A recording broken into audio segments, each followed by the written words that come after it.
In accordance with the Open Public Meeting Act of the State of New Jersey, adequate notice of this work session regular meeting of the Franklin Township Council was made as required, indicating that this meeting would take place at the Municipal Building at 7 p.m. on Tuesday, May 27, 2025. Thank you. Please stand for the Pledge of Allegiance and then remain standing for the invocation by Councilman Jim Vasanella. I pledge allegiance to the flag of the United States of America and to the republic for which it stands, one nation, under God, indivisible, with liberty and justice for all. Oh, He's not here. Want me to do it? yes, sure. I'll be substituting for Councilmember Vasanella, who's not here. Let us take the next few moments of silence to each seek our own way. Whatever sources of inspiration will grant us the strength and the power in our thoughts and our decisions to be to the benefit of all people at all times. Thank you. Amen.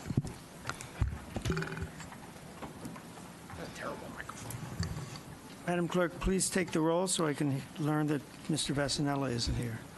Councilman Embarrasson? Here. Councilwoman Francois? Here. Councilman Karazi? Here. Mayor Kramer? Here. Councilman Onijaka? Here. Councilmember Potasnik? Present. Deputy Mayor Udine? Here. Councilman Vasanella? Councilman Wright? Yes. Okay. Next up, we have commendations and proclamations. Franklin Township Stigma-Free Commendations. Is that Mr. Vasanella was going to do that? I hope he's okay. Sheepa, what do you do? Here he comes. There he is. It's only 1 minute after Mr. 7. Vasanella, Man of the minute. go directly to the podium. No, he's got to pick up the... Oh.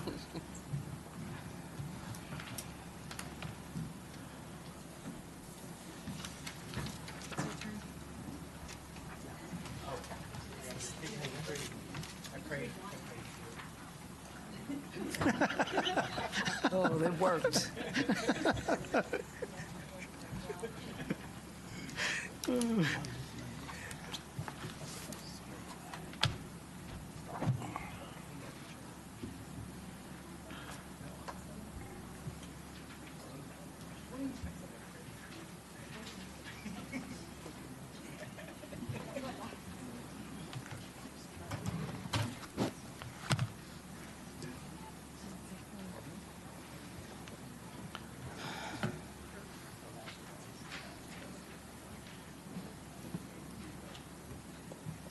So,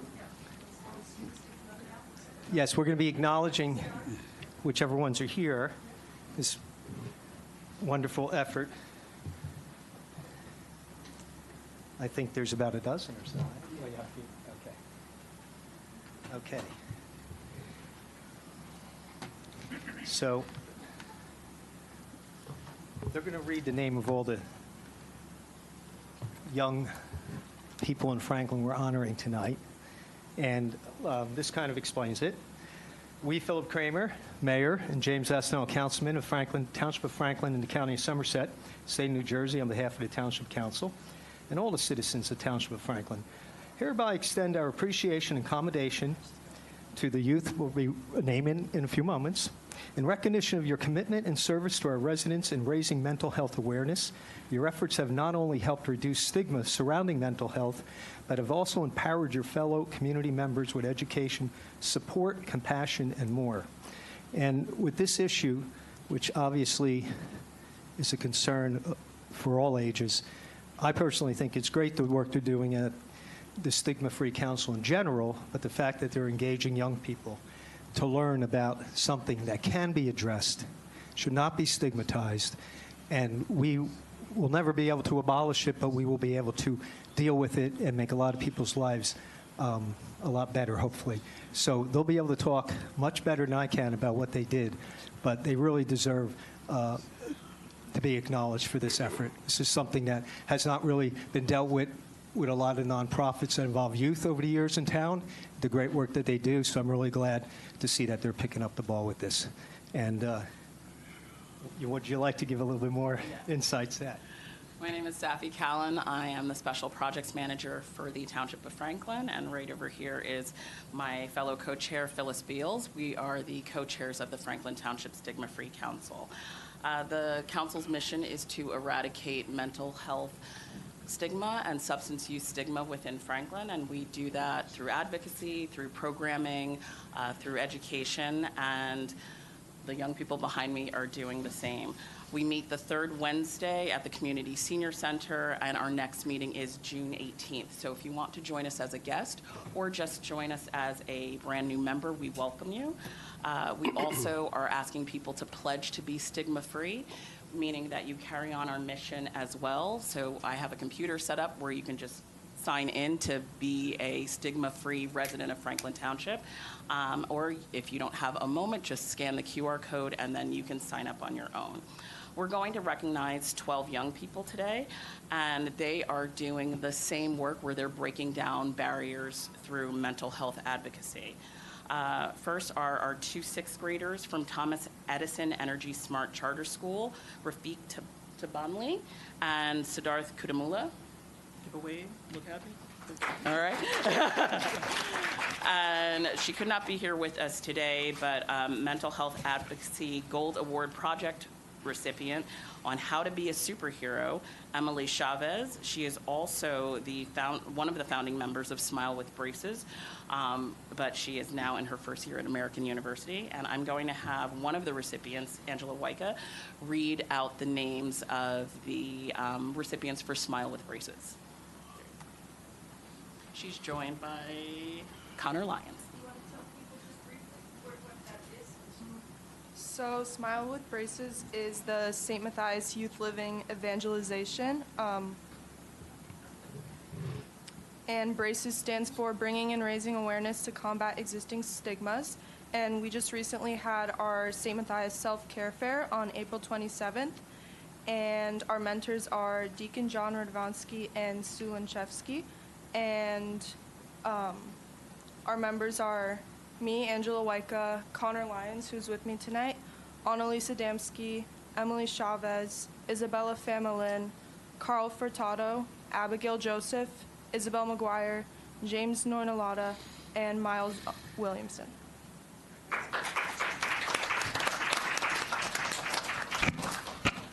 So we believe that the pursuit of health and the pursuit of happiness should not have any barriers, especially shame, judgment, anything along those lines. We want to make this community a safe place, a place of understanding, and a place of care. So thank you very much. You could just stand for a moment. We'll take a picture of you guys. If you want to come up.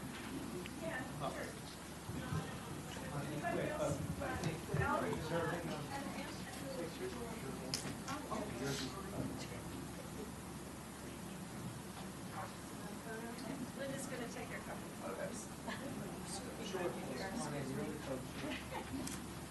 Together, everybody.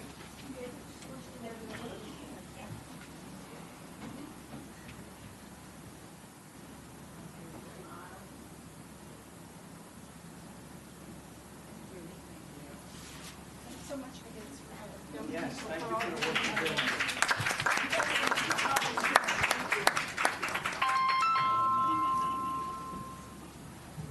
And just for what it's worth, although the kids our young residents are doing a great job and involved in this issue, the council welcomes anybody to get involved.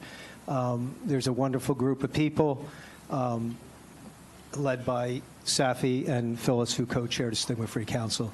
So please consider getting involved if you have interest in that. Thank you. Thank you. And I'm sure I'm going to pronounce this wrong, but the next item is Thanei American Commendation. Thank you, Mr. Mayor. I appreciate it. You're welcome. First of all, congratulations, the Stigma-Free group. It was just amazing. Anytime I see the youth coming and doing something in our community, really gives me such a great pleasure, and the future of our community is brighter, for sure.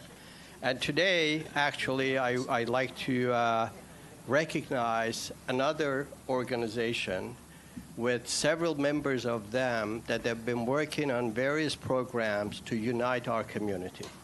And so I'd like to invite them, 4 of them are here, I believe, and come forward. And I'm going to be reading on commendation. Come. And speaking of the future generation, here she is. That's the 4th one. Commendation by the Mayor and Council of Township of Franklin. We, Philip Kramer, Mayor, and Alex Karazi, Councilman, in the Township of Franklin, County of Somerset, State of New Jersey, on behalf of the Township Council and all residents of Township of Franklin, do hereby extend to members of TNI America appreciation and commendation for organizing an active participation in the First World Culture Day Dialogue and Development held in Franklin Township Library on May 10, 2025, to celebrate cultural diversity in Franklin Township and foster respect for differences and promote mutual understanding among Franklin Township diverse community. Now, what was, for those of you who participated, including we had the President of Interfaith Council who came and a few other people, what was amazing was the speeches by young people, the high school, elementary school, and I believe there are a couple of them that they're going to be speaking about the importance of diversity, and they talked about their life experience. One of them was saying that she was very shy by bringing a food, Indian food, to school. But now she's not anymore because she feels that she's part of the community and people respect. And she said that if somebody teased them, they will try to educate them. So it's a wonderful community we have. As I have mentioned before, we are the 2nd most diverse community. And it's just an amazing community we have. And congratulations. Thank you so much.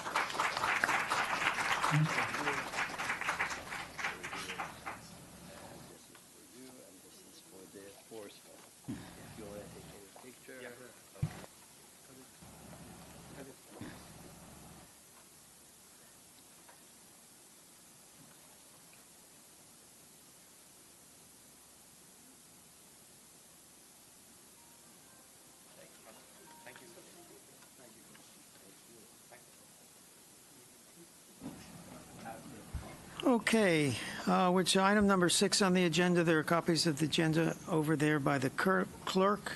Item number 6 is public discussion. Do we have a motion to open to the public? So moved. Seconded. Moved and seconded. All in favor, say aye. Aye. Opposed, say nay. Motion is carried. We are open to the public. Anyone wishing to speak about matters related to government, we all have 5 minutes. May only come up once. No yielding of time. Please state your name and address.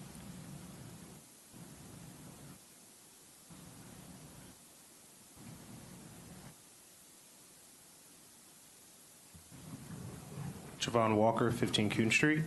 Can everyone hear me?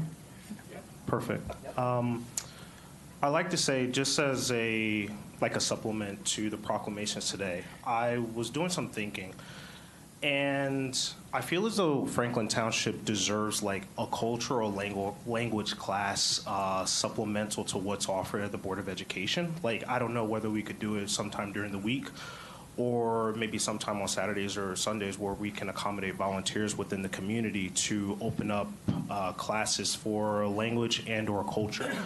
We have such a diverse community, from people of all backgrounds, Latin Americans, Africans, Asians, Europeans, people of all backgrounds that speak different languages. They come to this community for different reasons, whether it's from genocide, from famine, from political revolutions. I think that we could open up a like classes or some kind of informational sessions from people by this community to the youth or anyone interested in them. I think that it helps foster greater diversity and unity within the community. Like, for instance, the Hungarian population that moved out to Franklin Township from the 50s and 60s, probably escaping persecution by the Soviets, people from the Iranian Revolution, people from the famine and genocide of Bangladesh, from what's going on in Israel or Palestine.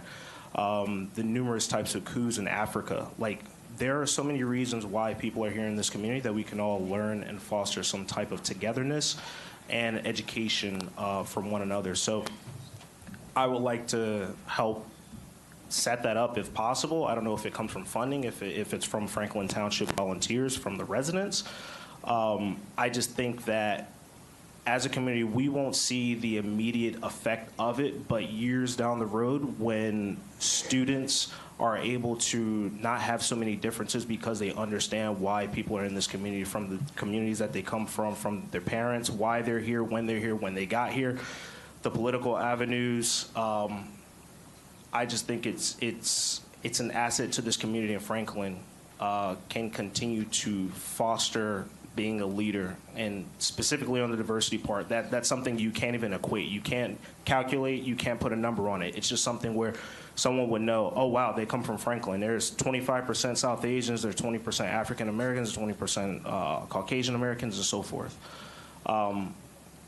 That's just a big part. And I had a couple other questions related to like rent control. I was curious to know, what exactly is the regulation for rent control? Is it 3.5% of what the, okay, appreciate that, Mr. Vorlocker. I'm curious to know exactly what the rules are for a landlord to be able to raise rent. If it comes from the property tax increase, if it comes from, is it a certain percentage that's tagged to the current rent that they're able to raise it? So I'd just like to know that. That's it. Thank you.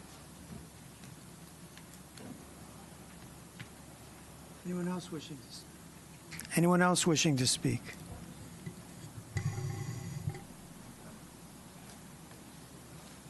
Michael Bryan, 40 Bryan Court.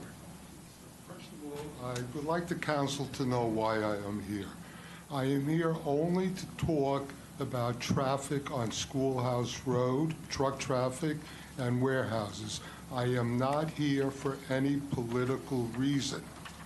In my previous residence for the past 50 years, I was a very active member of the Democratic Club, helping many candidates get elected. I also, last time I was here, I questioned that the police traffic department did not return my phone calls. And nobody on the dais said, maybe we should look into that. Nobody said that. It was completely ignored. As far as police are concerned, and you've heard this line before, I have respect for police. I have friends that are police officers. Well, let me tell you about my relationship with the police. I have worked with over 200 police agencies in this country. And yes, I said 200. I worked with big city police departments. I worked with county police departments, sheriff's police departments, RCMP, Port Authority, tribal police, and 47 state police agencies, working up to and including state police colonels. I've attended many IACP conventions. I don't know if anybody knows what the IACP convention is. It's the International Association of Chiefs of Police, the largest police chief convention in the world. And I think I could safely say your police chief probably attends. Many sworn officers waited online to talk to me, to help them raise money for their charities and events.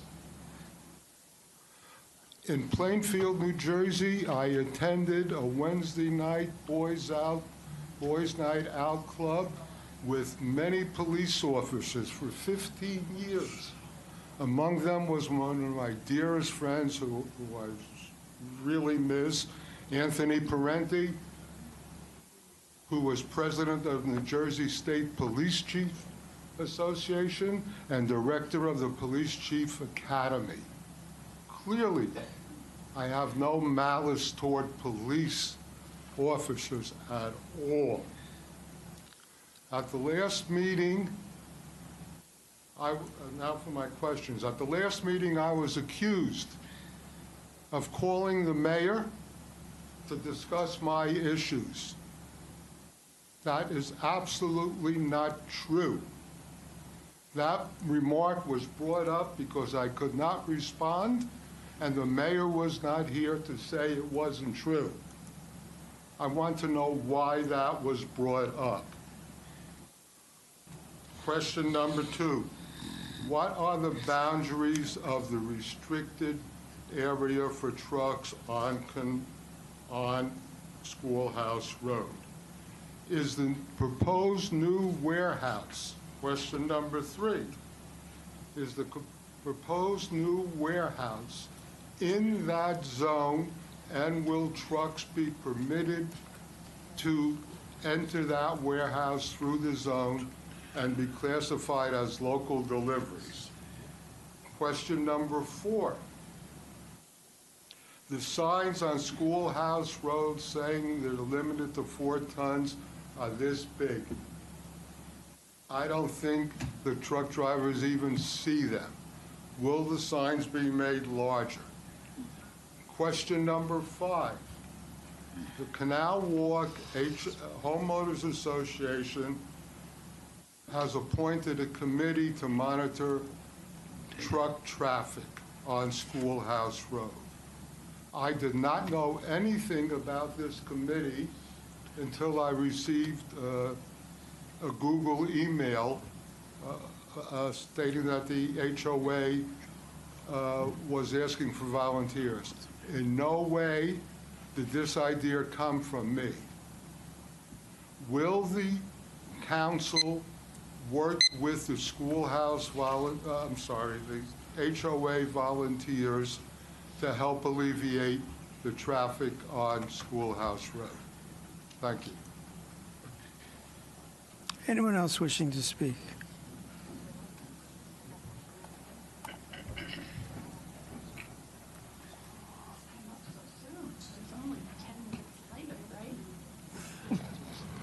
Shirley Tallman. Can you hear me? Yep. Yeah. Okay, Tallman on Tallman, 57 Tallman Lane. And I thoroughly agree with what this young man just said, because I see the same thing. And I never got a call, manager. You promised me a call from someone. Mayor, you were here too. So There was my no need councilwoman- to engineers working on your project. No, you said they were going to call me. Well, he was out of the office, so he didn't Vornlocker, call. it's Well, their that time. sounds like a bunch of smoke to me. He's working on the project. You asked for it, he's doing it. Yeah, but what's he doing? Mis- You know what? This Mr. is not a Vornlocker, joke. I have better things to do tonight, manager. I could be out having a dinner with a handsome guy with a lot of money, but I'm here tonight. I'm here tonight because I want to get a commitment out of this guy, councilwoman, who represents my district. I want a little help with this, okay? And mayor, I want a little help with this. Because I am dead serious here. You think it's a joke? It's not a joke. The signs don't work. The cameras don't work. We need a structure. We need a structure. And you can laugh all you want, but structures work. They stop tractor trailers from coming through where they don't belong. And word gets out, and when they break down on 287 and they want to take a detour, they don't take our detour. Okay? So I expect to hear something. I'm not going to sit here waiting.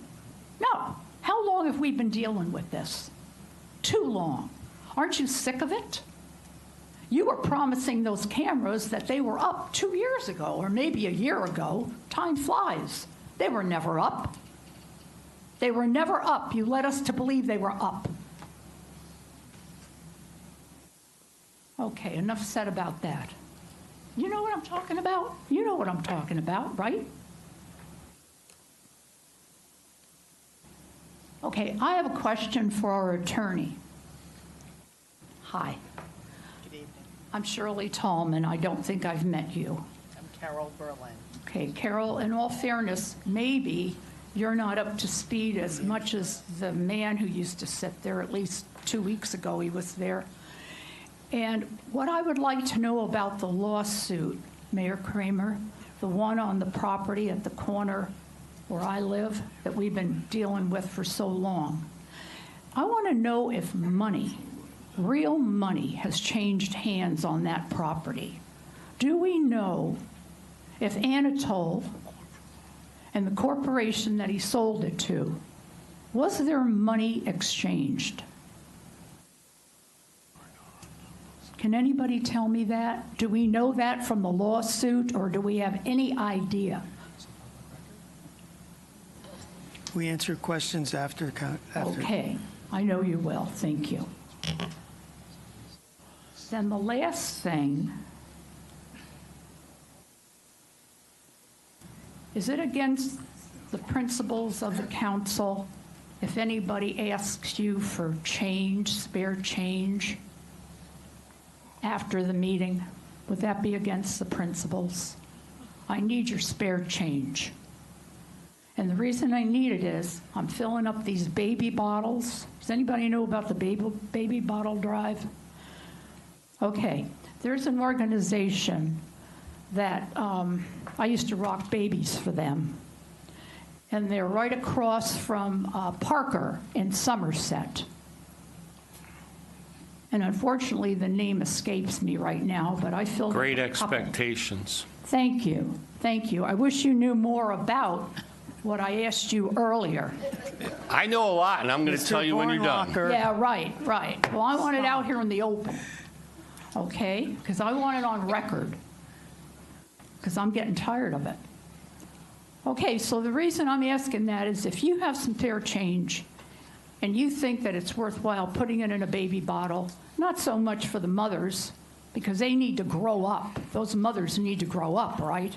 But those innocent children, those babies, then I'll leave the baby bottle up here after the meeting. Thank you.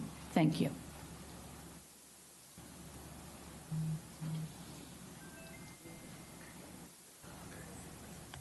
First of all, I would like to bring you greetings. My name is Pastor Johnny Myers Sr. I'm a resident of Somerset County for the past 30-something years. I'm at 26 Hunt Road, Somerset, New Jersey, and I love the city of Somerset. But I'm also here because I'm the pastor of Full Gospel Temple of Praise Church, which is located right in the Hamilton Street Special District. We're at 135 Victor Street in the city of Somerset, New Jersey. And what I want to know is, how does this assessment affect us as a church and as a church community? You're talking about the... I also want to know, is there any... Excuse me? I'm sorry, are you talking about Hamilton? Stop the clock. Are you talking about Hamilton Street Special Improvement? Yes. You can speak about it now, but there's going to be a section, special section in the meeting about that. But you can speak about it now if you'd like. Okay. Okay, good. I just want to know what I can do to help out. I want to know, I guess once we have the meeting, how does that assessment affect church property? Start the clock. Okay. Go ahead. Listen, then I'll wait for the meeting, okay? All right. Okay. Thank you so much for giving me the time. God bless. All right. I'm sorry I interrupted you. No problem.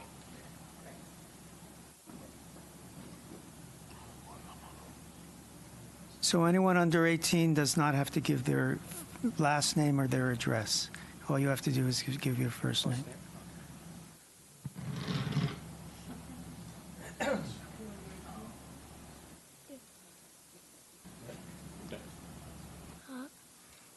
Hello, my name is Alderman. I'm 9 and I'm in Claremont Elementary School in 4th grade.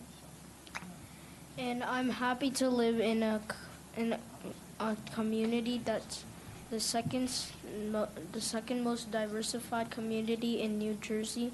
And I'm going to talk about promoting cultural diversity. Cultural Diversity Days on May 21st, which passed, and Promoting diversity in the society means recognizing and valuing differences in race, culture, gender, religion, and background. To promote diversity, we must start with education. Teaching students about different cultures and encouraging respect at a young age. A diverse society is more inclusive, creative, and resilient. Even in our school, we have International Food Festival, which is today, May 27th. It portrays the diversity in the society. The media also plays a key role by showing diverse people and stories in a positive and authentic way. Workplaces, companies should hire people from different backgrounds and create environments where everyone feels included and heard. Traveling to different places can also teach us about more cultures and many types of foods and dresses, and etc. I believe traveling gives us a lot of real experiences about the cultural diversity among different people around the world. Communities can also host cultural events and discussions that bring people together and build discussions. Speak to the mic. Close to the mic. And discussions that bring people together and build understanding. Did you know that in Franklin, over 65 languages are spoken? In conclusion, promoting diversity means making space for everyone and learning to appreciate what makes us different. It creates a stronger, more united society for all. Thank you for giving me this opportunity.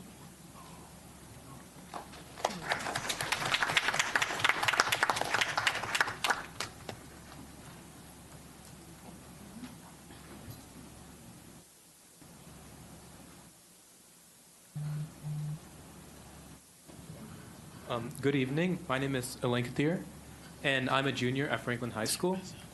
And so I would like to speak regarding the occurrence of the World Day for Cultural Diversity, which was last Wednesday, May 21st, 2025. And we live in a society made up of people from different backgrounds, traditions, and beliefs. And that's a beautiful thing. But cultural diversity is more than just celebrating food, festivals, or clothing. It's about understanding, respect, and inclusion. So how can we promote it? First, education. So let's teach our children and ourselves about different cultures, not just in history books, but through real stories, music, literature, and conversations. And I know we have the Race, Gender, and Equity course at the high school, and we also have the AP African American Studies course at the high school, and I feel like that's great. And I would also like to see more additions to the curriculum that try to expand on our diversity and our culture in Franklin Township. So when we understand each other, fear and prejudice fade. Second, representation. So whether it's in media, politics, schools, or workplaces, people from all cultures deserve a seat at the table. Seeing diversity in leadership encourages young people to believe that their identity is valued. So living in Franklin Township as the second most diverse township or community in the state, I definitely feel like my culture is valued over here, and I'm very honored to live in Franklin Township. Third, communication and open-mindedness. So instead of judging what's unfamiliar, let's ask questions, listen, and learn. Let's speak up when we see discrimination and support inclusive policies in our communities. And finally, we must remember that diversity is not a challenge to overcome, but it's a strength to celebrate. So when we embrace our differences, we build a society that's not only more just, but also more innovative, compassionate, and united. And I would like to thank Mayor Kramer and Dr. Karazi, Councilman at Large, and other elected council members for giving me this opportunity, and thank you.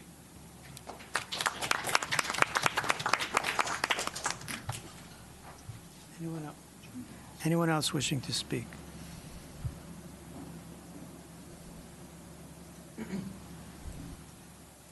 Good evening. My name is Skip Richards. I'm a resident of Canal Walk. I live at 14 Bryant Court. My issue tonight is with the town and what it's done in the past. I moved to Canal Walk in 2018. I did research on my property before I moved here. The property adjacent to it, which is now the B9 application, was zoned ROL. Checked the county website, that's what it said.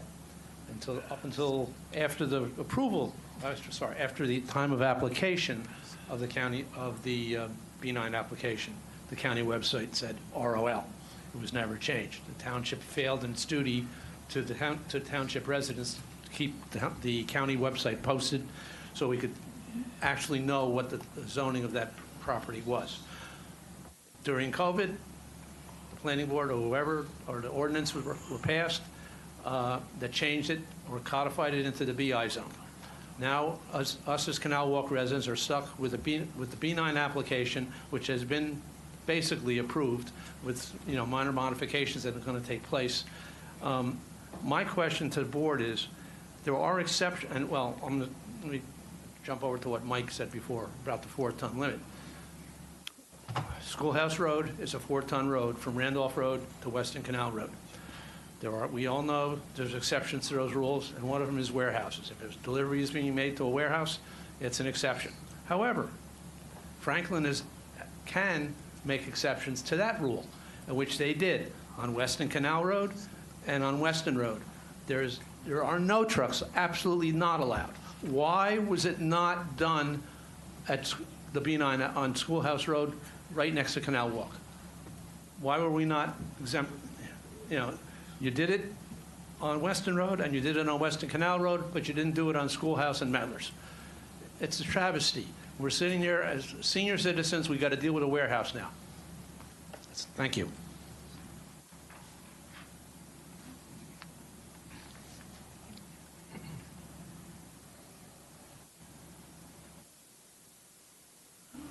Hi, good evening. My name's Jan Brandt. I live at 22 Bryant Court. I wasn't going to mention anything what Mr. Richard just said about the ROL. Actually, the same thing happened to us, and the website wasn't, whatever website we looked at was not updated. And in fact, on your website, on the Franklin Township website, it has block 514, lot 60 as being all BI, and actually it's not all BI, it's actually residential as well. So that's on the site that you guys have. But anyway, that's not what I was going to talk about. Franklin Township has done that traffic study and for the master plan. And through this study, it's been discovered that the township will have ratings of F at all the different intersections once the warehouses are built, the proposed warehouses are built. And I came here about a month ago, just asking about emergency response and, how long for an ambulance to get to Ward 2. And I'm specifically honing in on Ward 2 because that's where practically most of the warehouses are built.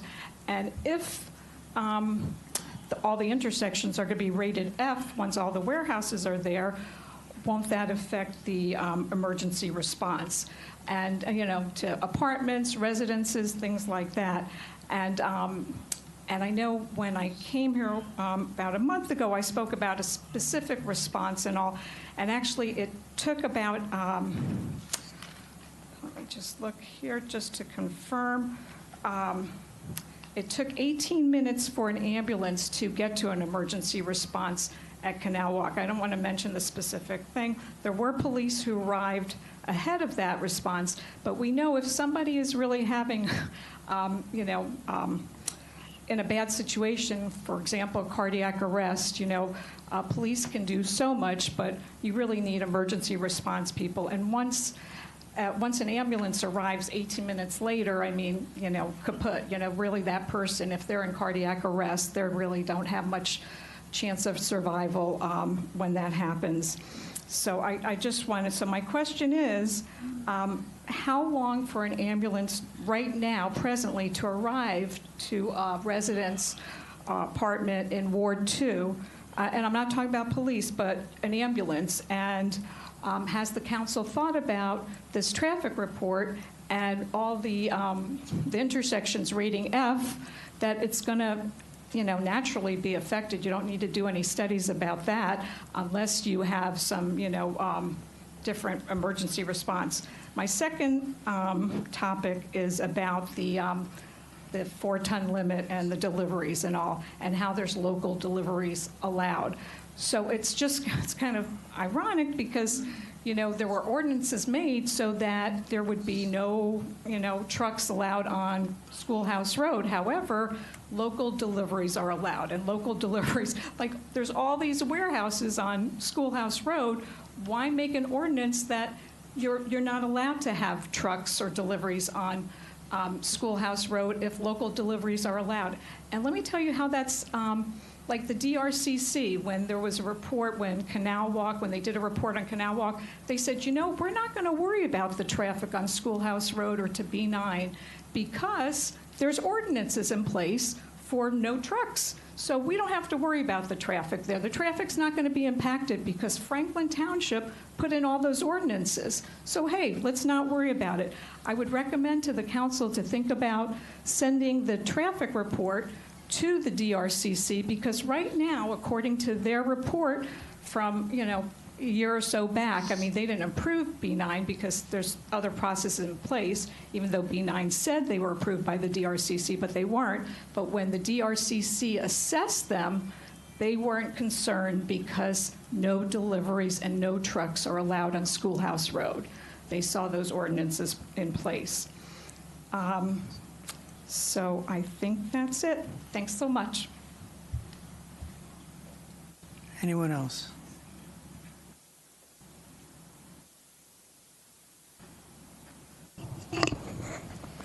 Anyone else at all? No? Okay. I will motion to close the public portion of the hearing. Seconded. Moved and seconded. All in favor say aye. Aye. Opposed say nay. Motion is carried. Now it's time for us to respond. At the last meeting, I announced why I have to recuse myself about anything to do with B9. At the last meeting, I announced that I have to recuse myself with anything to do with B9. Simply stated is, I do entirely separate medical legal expert witness for what happens to be the same firm as represents B9.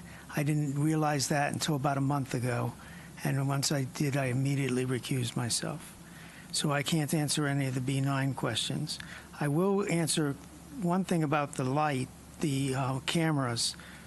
Mr. Vornlacher reported repeatedly that the cameras were delayed because we're waiting for PSE&G to put them up, to allow us to put them up, et cetera, et cetera, et cetera. If you think that we have any control whatsoever over PSE&G, you're sadly mistaken. They are an entity above the state.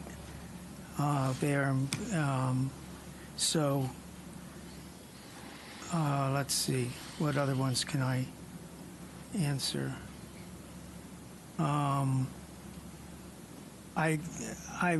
Ms. Brandt, I reviewed the body camera for the incident that you talked about.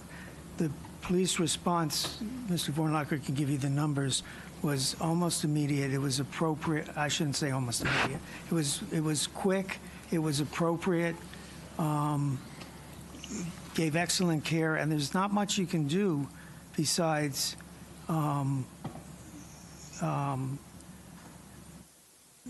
CPR, oxygen, and a defibrillator, which she had her own defibrillator. Someone made a comment that she's just said, when someone said there's a defibrillator. That's because she had her own, which she was familiar with, and she was ready to use that. I'm not an emergency tech. I don't work in an emergency room. I am a doctor, though. I thought she did an exemplary job. So, and the main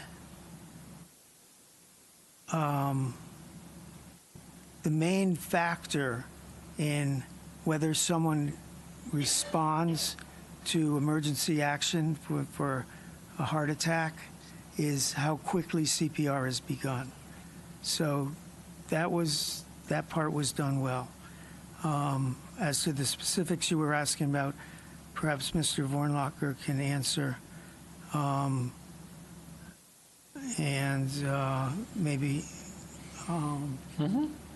Maybe Mr. Karazi, does anyone have any other comments? But do you have comments about the international language issues that we're I going through. have actually, thank you, Mr. Mayor, thank you very much. I have a comment on that. First of all, thank you so much for the suggestion. We are very fortunate in Franklin Township because our schools already have various programs, and probably you don't know, but there is a culturally responsive school leadership program.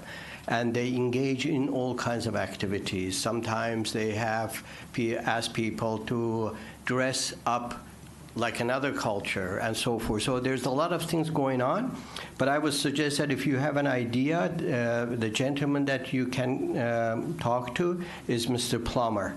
Mr. Plummer, I don't know if you know him, but he is the leader for the diversity program. And you'll be amazed at the stuff that they have.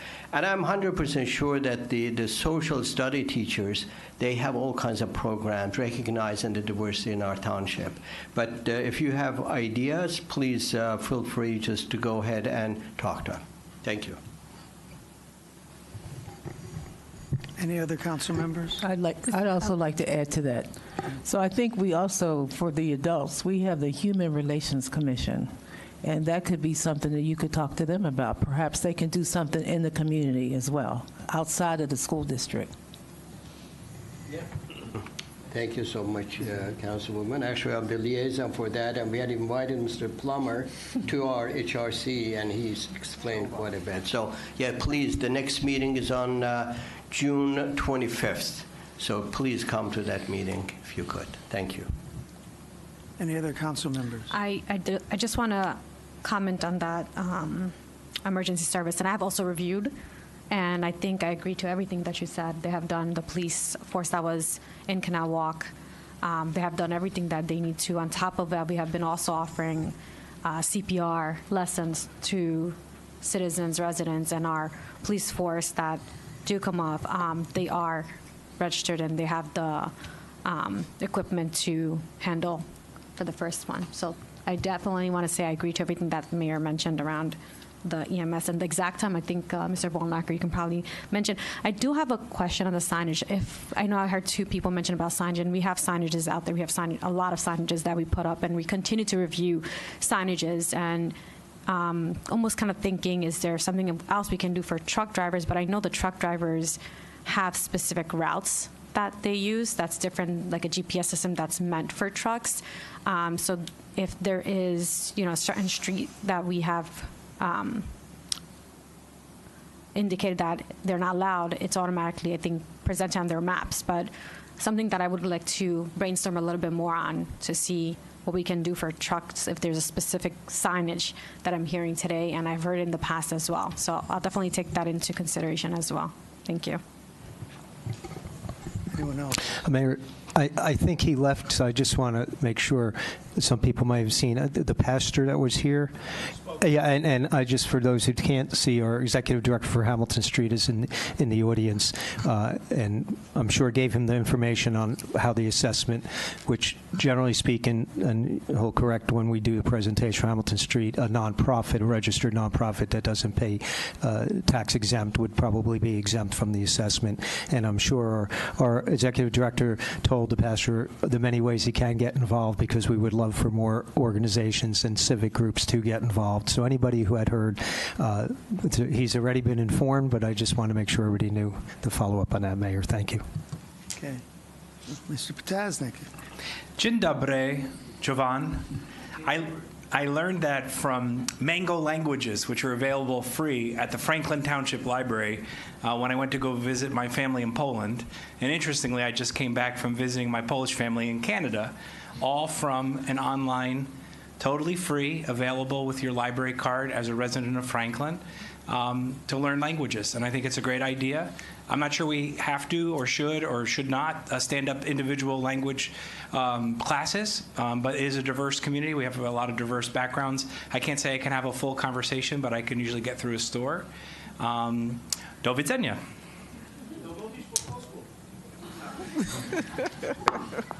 He forgot to mention that if you have a library card, it's called Hoopla, and it allows you to download a book for so many days or something like that. So if you wanted to learn a language, there's the way to do it. Well, we had quite an active council answers to public questions. Now, take a breath. Mr. Vornlacher. So let's talk about weight limits on roads, whether it be Schoolhouse Road, Weston Canal Road, the municipal portion of Weston Canal Road, or any other road that has a weight limit. And I believe, looking at the list here, there's probably about 40 or 50, maybe more, in the township that have designated weight limits. Weight limits are adopted by municipal ordinance, and it is governed by Title 39 of the New Jersey revised statutes. And it requires that when a municipality places a weight restriction on a public roadway, that local deliveries and pickups are exempt. The gentleman who mentioned that somehow that he thought that Weston Canal Road and Weston Road was a strict restriction on trucks, that's simply not true. When Municipal Ordinance 226-17 is amended from time to time to add streets to it, that's the ordinance that regulates weight limits on roadways. It's just another street added to that municipal ordinance. So you can show me whatever you want. I'm looking at the municipal code, and I adopted enough weight restrictions in my career to tell you that every single road, when it is weight restricted, has an exemption for those trucks that are making pickups and deliveries along that roadway. Every single one. So there's no exemption that doesn't allow for pickups and deliveries. Fact. Okay? So, and in fact, 226 reads, vehicles over the registered gross weights set forth are excluded from streets or parts of streets described except for the pickup and delivery of materials on such streets. It's the ordinance in its entirety, plus the names of the streets. So that's weight limits. Schoolhouse, as someone else mentioned, has a weight restriction that is between Randolph Road and Weston Canal Road. That weight restriction, by the way, goes back long before anyone ever had an idea or an inkling that there would be a thing called Canal Walk. And probably long before there was ever a warehouse on Schoolhouse Road. It goes back to the olden days when Schoolhouse Road was about 18 feet wide and looked like a snake on a bad day, okay? So that's where that weight restriction comes from. After the improvements were made to Schoolhouse Road, most of which were made by Canal Walk and Premier Development, the weight restriction remained. That's where that comes from. So that's the reason for the weight restriction. Should a truck come up Schoolhouse Road from Weston Canal Road and make a delivery on Schoolhouse or one of the streets off of Schoolhouse, such as Heller Park Lane, it would be absolutely permitted to do so. As far as signage was increased and improved along Weston Canal Road, both at Schoolhouse, well, I should say both, at Schoolhouse, Randolph, and Cottontail Lane, directing trucks to use those roads that are not weight restricted, Randolph and Cottontail. Big white signs, they're at each intersection, that tell trucks to use different routes other than Schoolhouse. And there was also signage improved along New Brunswick Road and Elizabeth Avenue at that intersection as well. And we've had discussions with Somerset County regarding Amwell Road. There's an issue with signage related to the bridge that goes over the canal on Amwell Road, and the advanced signage that goes as far back as Elizabeth Avenue. I've put in a request for Somerset County to consider changing the signage that exists at both Matler's and Elizabeth on Amwell Road due to the weight restriction of the bridge on Amwell Road, so that the last avenue of escape for trucks off of Amwell Road is not Matler's, but is Elizabeth Avenue, so that trucks will be directed to Elizabeth that are heading westbound on Amwell Road, so that they're not using Matler's Road to access points to the north or west. So that's a little bit of information on weight restrictions. I think the mayor addressed the camera issue more than I need to, so I will not. As far as obstructions, Ms. Tolman, obstructions where they're not a natural occurring thing are certainly not something that I would encourage, nor would I really think was the appropriate answer to an issue. Those obstructions, as you call them, would also severely hamper emergency vehicle responses. You have fire engines, both ladder trucks and engines that exceed the height limits and the wheelbase, and so I don't think that that's the right answer. I have asked Darren Massey from CME, who acts as the township engineer, to evaluate your request and your suggestion of a roundabout at Metlers and Weston Road. I spoke with him probably about a week and a half ago. He was off and out of the office for most of last week, and what he told me was he was nearing completion on the evaluation, and he wanted to do a field visit, and then once he was done with that, he would be in contact with me and you to discuss what his findings were. So he didn't need to talk to you beforehand, he needed to do the work. So that's what he's doing.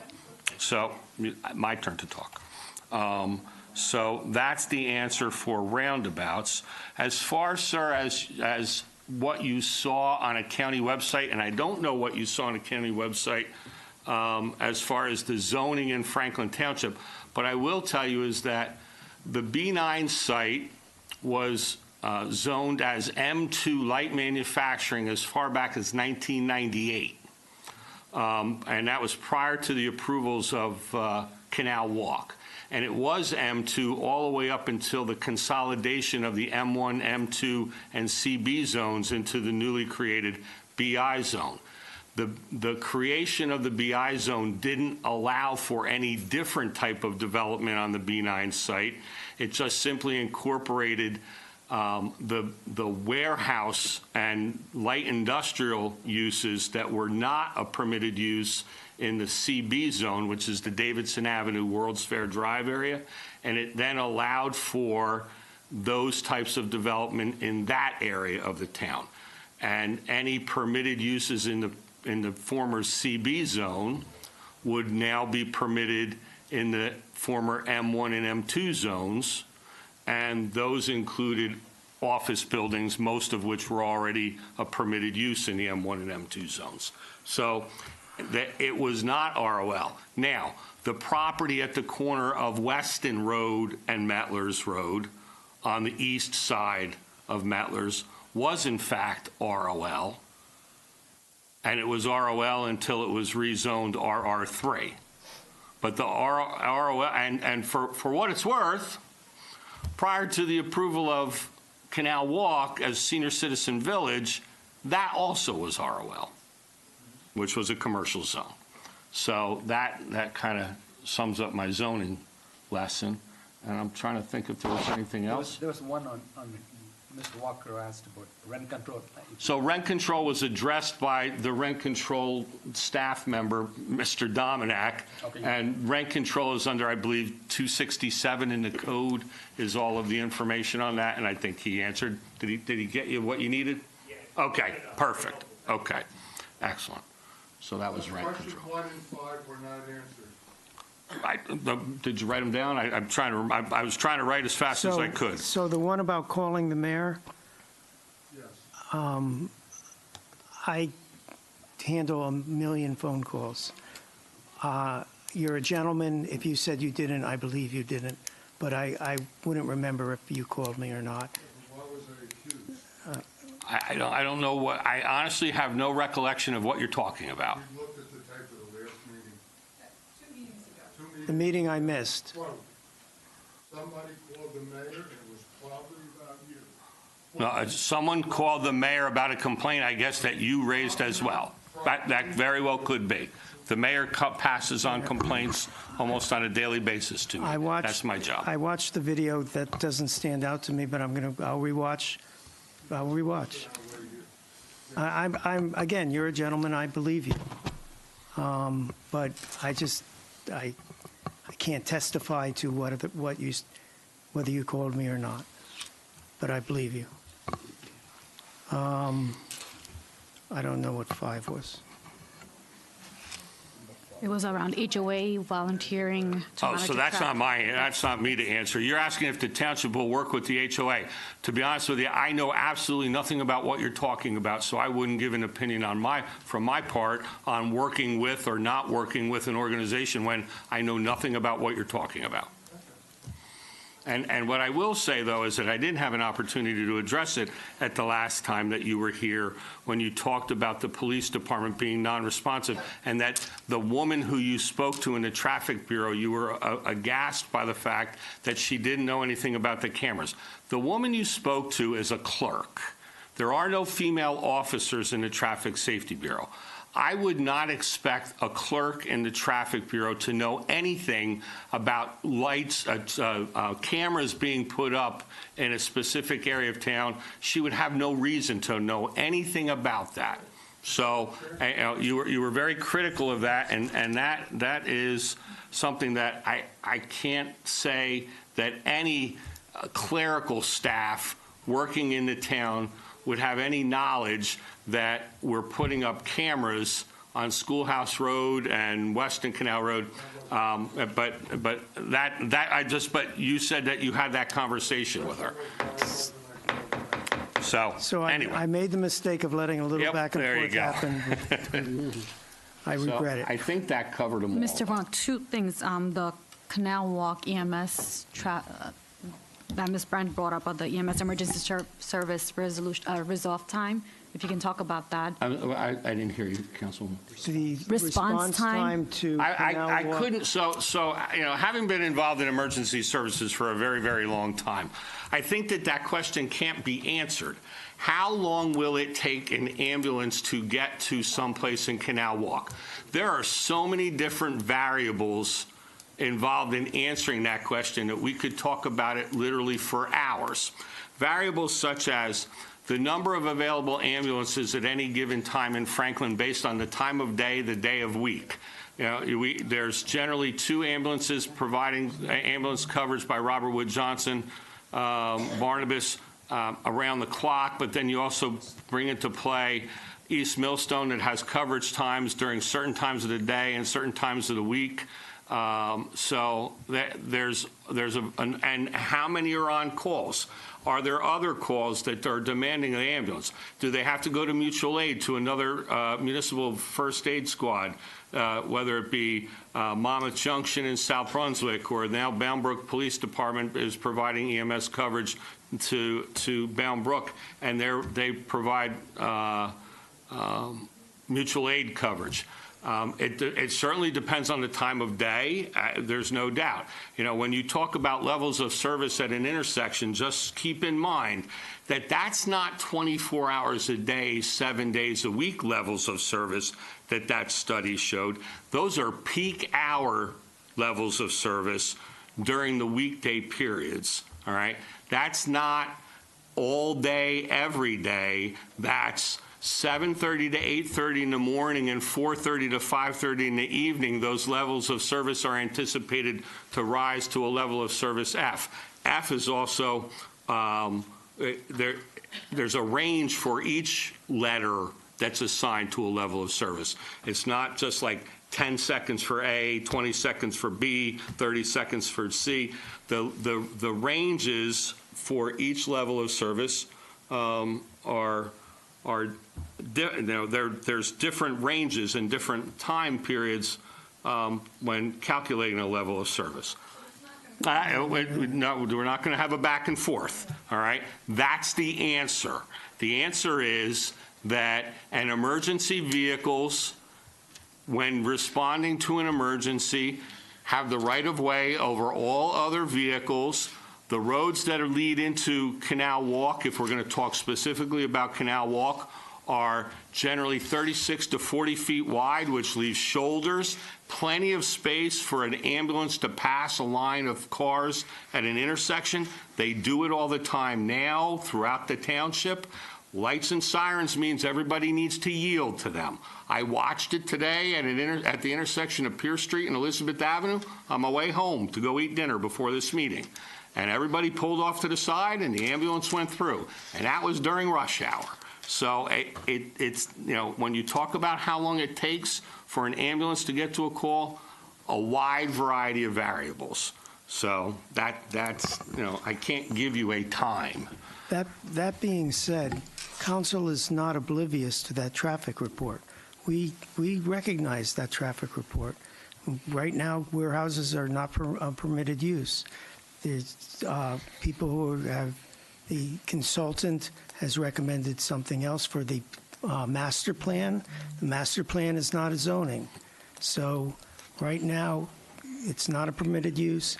And I guess I can only speak for myself. I'm quite aware of that traffic study. I wasn't at that planning board meeting, but I watched it. Oh, there was one other question that the councilman just reminded me.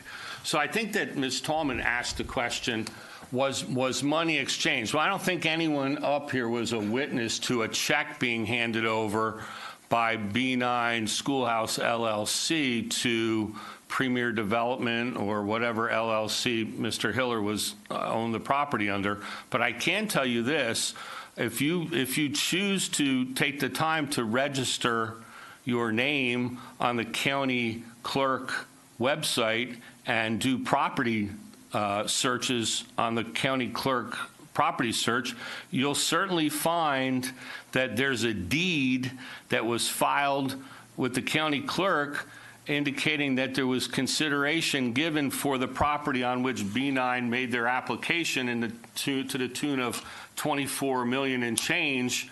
And so a formal filed document indicated that consideration was made for the property. I don't know what much more there could be on our part as to know, was there in fact a sale of the property.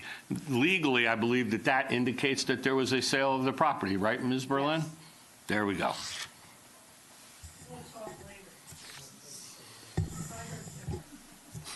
All right. I almost said something bad. Where the heck are we? Okay. Council comments, number 8.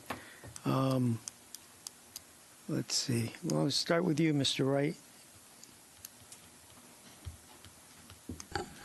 Okay, real quick, here we go. Memorial Day Parade. Now, I was at the Memorial Day Parade, but I was at the beginning of the parade, down on the bottom, along with the beginning, God, who was it? Bob LaCourt. Sorry about that. And he said something very interesting to me. He's been doing the parade for almost 20 years, and he said, well, Franklin's Township parade, and I commented and I said, no, Bob, this is your parade. You've been down here 20 years. You've never seen the parade because you're always here, but you always put it together. Now, take ownership of the parade. And he says, well, okay, I'll take ownership. So I thought that was kind of funny on Bob's part. But here we go. I have 2 posters up here. This one is for the Civil War, the 1st United States Infantry Regiment, colored. And I'm going to read you something about it because it's very interesting. Just a short little blip.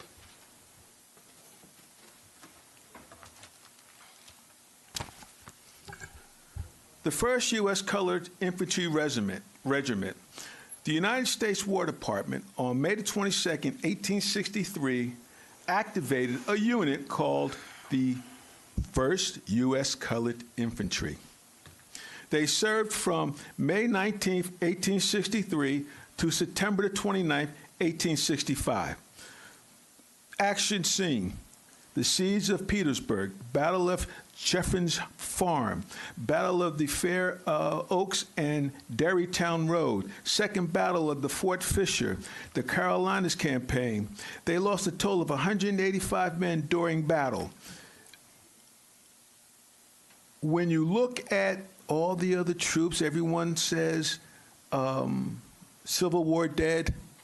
Everyone talks about the American Revolution. Everyone talks about everybody else except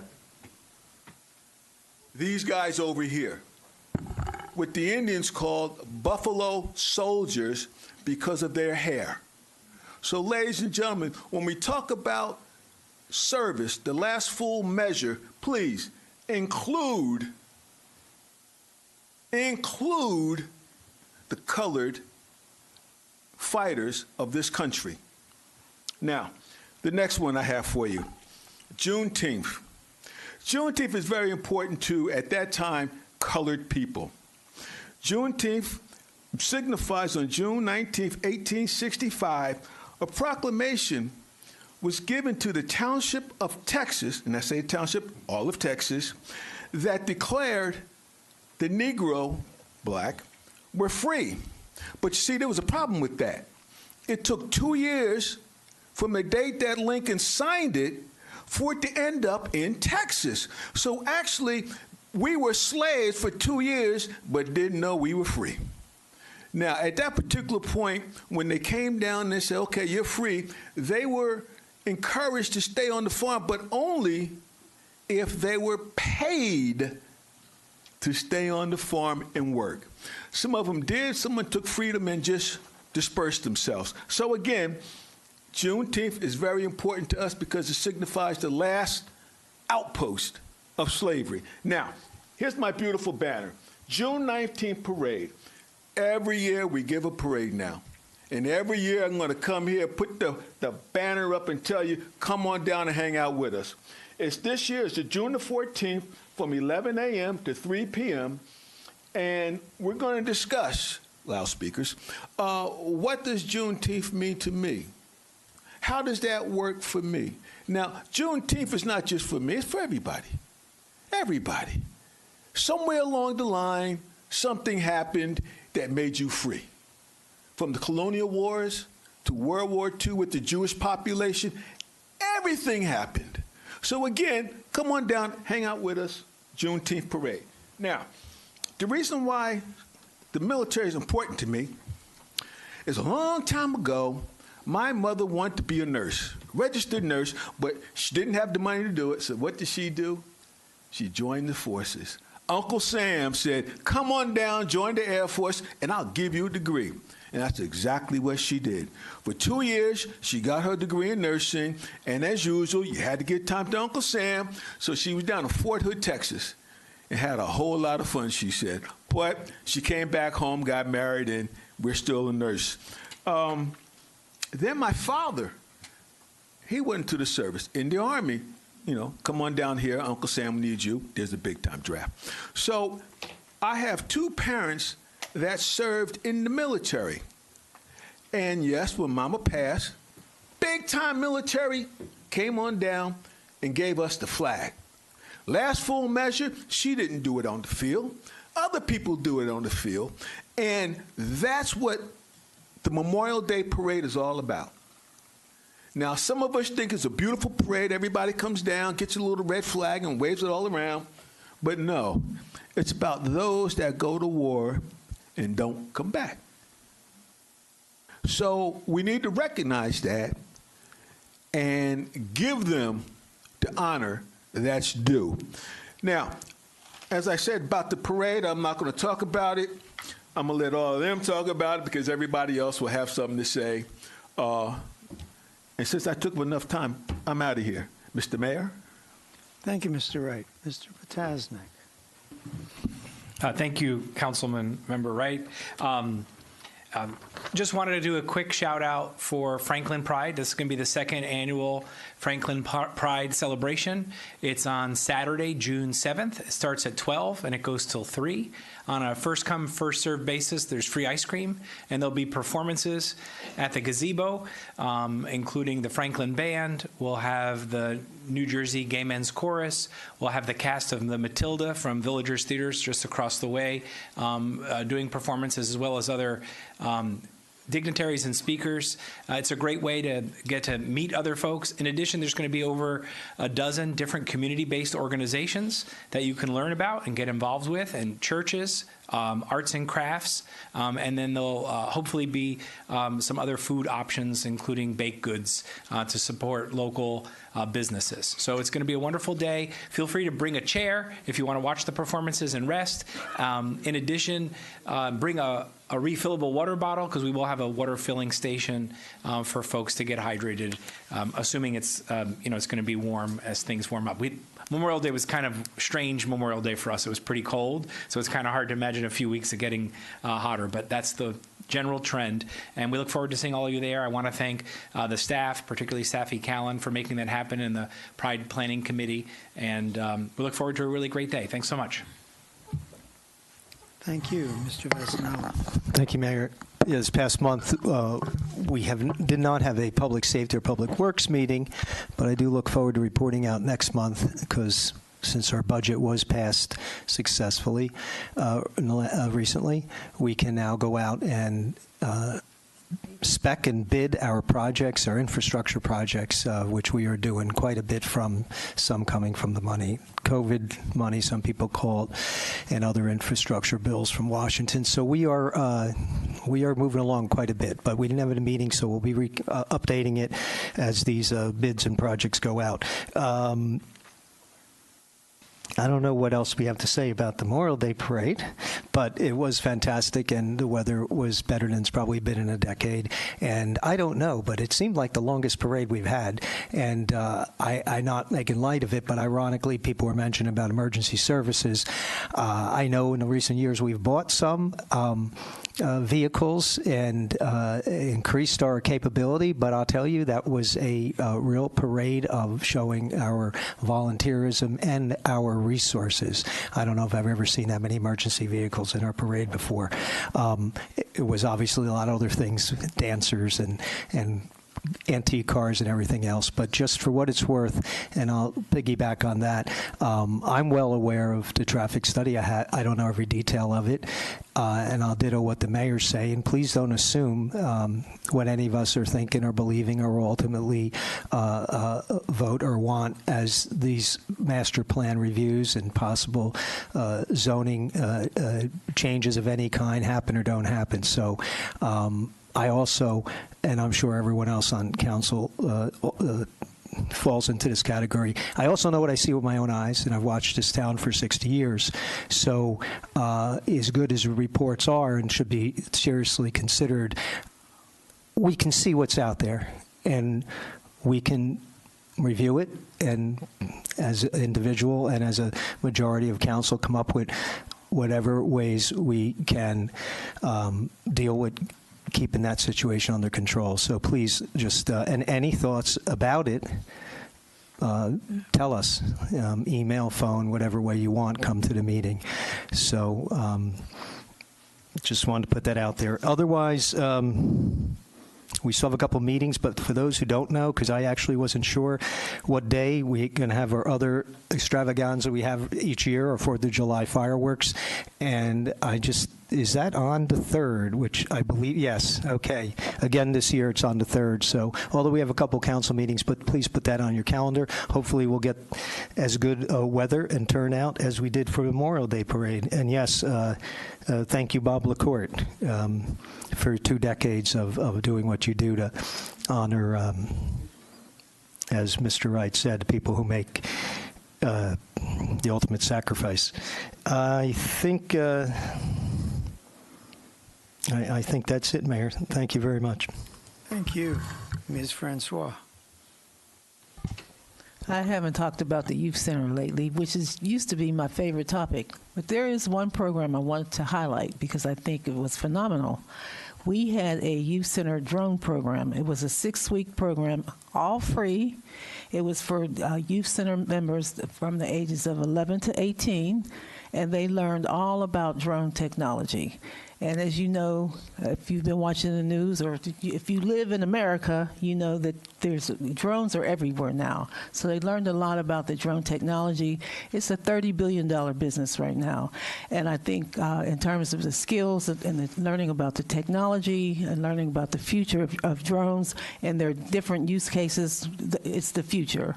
So we had a 6-week introduction program, and the kids were able to do drone racing league simulations. They led student-led flight demonstrations. They talked about obstacles and challenges. They did a simulator-based flight through hands-on lessons in drone safety and maneuvering. I didn't get a chance to go to the graduation, but I can tell you that their dedicated parents were there. They were beaming in pride in attendance of how their children showcased their drone skills and their teamwork. And because it was so successful, we're going to have another program that will be free, and we're able to offer that program for free based on the grant that we got from Assemblyman Joe Danielson, which is a wonderful thing. We're not offering that program anywhere else in Franklin Township, and we plan on giving another version of this in the fall. So I just wanted to highlight that because for the children that participated, they learned a lot about the technology for free. Thank you, Mr. Mayor. Thank you. I'm going to take a drone course. Yeah, I did, or recreation, or would probably get a lot of adults. I'm sorry to interrupt, but that is a subject more and more people are interested in. I know it's a youth center, not an adult center. Embarrassing. Sorry, Mayor. Thank you, Mr. Mayor. So we are working with RVCC to begin a series of advanced manufacturing workforce training at the Franklin Board of Education campus on Route 27. We'll probably begin the class in July, mid-July, 2 days a week. Again, it's an introductory course that's going to begin with the 3D printing, and then it's going to move on to machine shop related courses, which would eventually become credit-worthy. In other words, if people who take those courses pass the national credential exams, those courses will translate into college credits towards advanced manufacturing training degree at RVCC. And then if you so choose to carry on to NJIT engineering program in manufacturing, that'll be accepted as a valid credits. So that we are excited about the program. We are going to be announcing, we are going to be putting out flyers and the schedule very soon. We hope that the people of our township take advantage of these programs that we are bringing in. Again, these are tuition-based programs. We do not incur any expense from the township except offering to host the program at our facilities owned by the Franklin Board of Education. Other than that, I have continued to work on bringing the YMCA to town. We are still talking to philanthropists throughout the town and other government agencies in order to mobilize the funds. A little slow in the making, but we think we will get there eventually. We had a planning board meeting on the 21st. For those of you who watched, there were 2 hearings. And then there's a number of, on the cultural aspect, I think Mr. Walker mentioned about learning different cultures. This town has so many different groups of people from many different countries, many different cultures. You know, as a township, we celebrate different cultures as well throughout the year, major festivals. Last weekend, I happened to attend a Turkish Day festival in town on Cotton Tail Road. Wonderful event. A lot of Turkish people showed up. Speeches, performances, music, dances, food, of course. Wonderful 2-day event. So I would encourage all of us to experience different cultures that are different than ours. I think the young men spoke very eloquently about understanding the different culture is the first thing that you need to know to overcome the fear of the cultures. So these events are a good example of the cultural diversity in the town, and it gives all of us an opportunity to go and learn different cultures which are different from ours. And apart from that, there was a Central Jersey Transportation Forum. The county hosted the Central Jersey Transportation Group at the Duke Farms. If you have not visited Duke Farms in Hillsborough, please do. Great place to visit. They offer tours. It's the natural preserved land. It's a beautiful place. Other than that, AAPI celebration. And that's another event that Governor hosts every year at the Drumthwacket. I was invited as a AAPI member, so I was there to celebrate the AAPI Heritage Month, which we gave a proclamation in the last council meeting. That's all I got, Mayor. Thank you. Thank you. Mr. Onijaka. Okay, thank you, Mayor. Let me talk a little bit about diversity as it positively affects African community. Cultural diversity is one of the tripods that form the basis of Franklin Township. We cannot overemphasize its importance in Franklin. In Franklin Township, African community makes up 20% of the total diversity and the cultural section. We also have individuals serving in different areas contributing to the growth of Franklin Township. As at this moment, the Sierra Leonean community in Africa, they have their own cultural day. They established a cultural day, which we are trying to bring all other Africans together to have one day for diversity and cultural celebration. If we can extend this cultural diversity to communities by having a cultural day in Franklin, that would be very, very helpful. I'm suggesting if we can have one day for different culture and different diversity, come up one day and do exposure of our culture. That will help also to promote our diversity. Thank you, Mayor. Thank you. Dr. Karazi. Thank you, Mr. Mayor. Just to build upon what my colleague, Councilman Ram mentioned, besides the Turkish festival, we had the Greek one, and there are two more coming. The Lebanese and Hungarian is going to be coming, I think, in a week or so. So please take advantage of it. It's just amazing festivities. And we are lucky to live in a place that you don't have to travel to Greece to learn about Greek. You don't have to go to Istanbul to learn about Turkish because you can see right there and so forth. So please take advantage of that. But there's one thing that I also wanted to add. The Franklin Day is coming up. I believe it's going to be September 20th, probably. So I encourage anybody who wishes to showcase their culture, please come. That's a wonderful event. You have probably 10,000, if the weather is great, maybe more than that, people coming.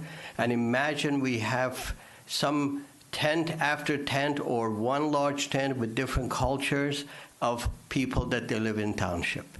From music, from arts, from slideshow of your country that you've come from, introduce it. Sweets, food, share with the people. So it's a wonderful opportunity for all of us to take advantage of that Franklin Day. So just wanted to mention that that is coming up, and I hope people will come and showcase their culture.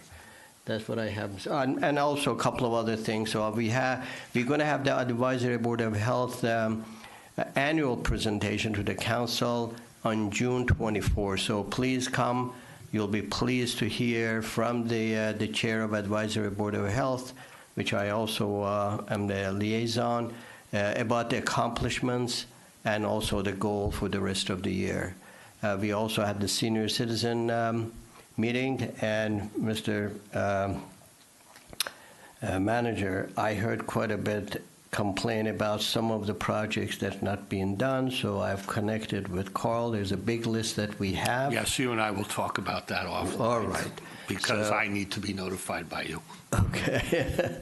So, but anyhow, so that's, they like to see some of the stuff is being done, and I'm sure it will be taken care of, hopefully, in the future.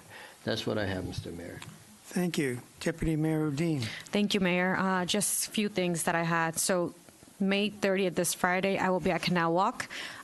There is an anchor program that is being hosted by Assemblyman Joe Danielson, and it's in line with our state treasurer. So we'll be, there was a series that was done, and the next one, which is on Friday, it will be in Canal Walk Clubhouse. So if you are in Canal Walk, mark your calendar. It's 1 to 2 p.m.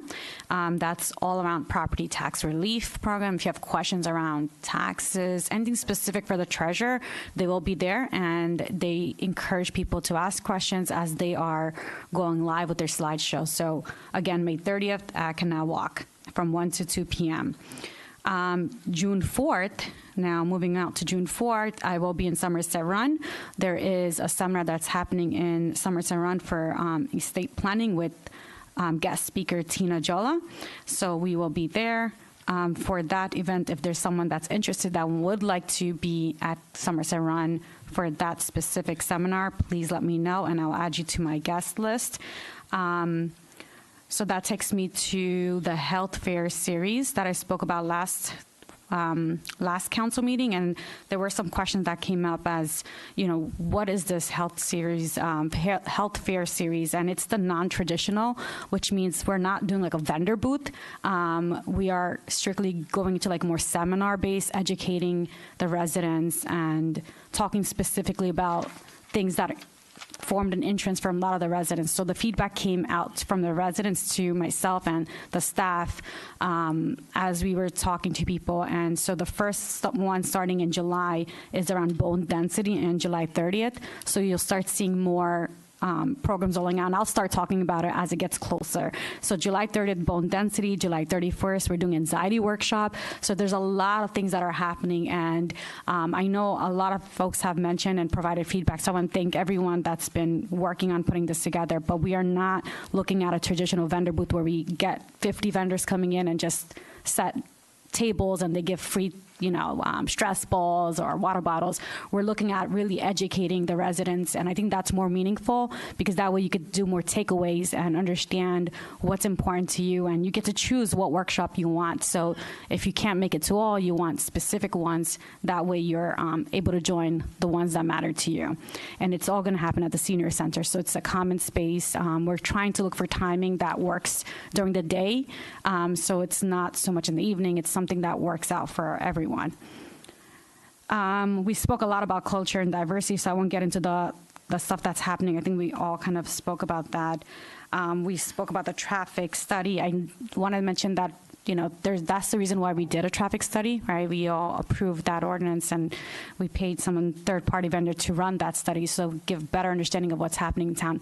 We live in this town. We go through the same roads as you'd go through, so completely understand the frustration sometimes at those peak hours when you're trying to get to a shop, right, or you're trying to get to Route 27 and even the Middle Bush is all backed up. So, you know, I agree to everyone mentioning around traffic study, and that study itself is online. So if you haven't had a chance to take a look at it, feel free. I think there's going to be more discussions as we get to that, but definitely understand where you're coming from on the traffic study.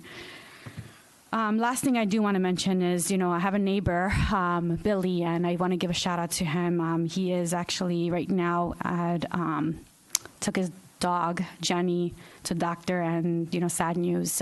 She's at a very late state of cancer. And I just got the news he had to put her down. So prayers for Billy, my neighbor. And we talk about a lot of good things, but just got the alert that, you know, so very sad, and prayers to that family. That's all I had, Mayor. Thank you. So, Mr. Wright eloquently gave thanks to Mr. LaCourte for the Memorial Day Parade. I just want to add, Mr. LaCourte has always strived to make that parade nonpartisan, non-political. He sets the rules. We give a nod to that. Within the First Amendment rights, he limits campaign signs. He limits handing out of literature. He limits people who are running. He doesn't have them speak. I think this time he got a hernia trying to keep that going, but he did. And it was, you couldn't even tell this country had parties if you went to that Memorial Day parade. And it's not easy for him to do that, but he does that well. There's one service at the library I want people to know about. They have an apparatus or several apparatus for converting media. So if you have an old cassette tape that you want onto a thumb drive, if you have a VHS, you want to put that on a thumb drive. Everything goes on a thumb drive now. It has ways of converting old media to new media. You get in touch with the library, you reserve a time, and then you can go at it. So that's, thousands of dollars you might spend that you can save. I don't know how quick it is. I don't know how much availability there is, but that service is available. Then the last thing I want to talk about is I got some letters from some students from the 5th grade at Franklin Park School. And I thought I would read 3 of them. One of them has to do with the library, so I'll read that at the next library board meeting, which is tomorrow, in person at the library. And let me read some of these. I, Justin, as his last name, a resident of Franklin Township, is sending you this letter because this is happening on the trails of Franklin Township, and I want this to change by recycling the garbage to better the environment. This is happening because people keep littering on these sacred trails, and this is how we can fix it, by cleaning the trails. I'd like you to address this before the summer, please. So that was about littering on the trails. The next one is, Dear Mayor Kramer, I, Amar, a student of Franklin Township, is sending you this letter because there is a lot of trash on the streets.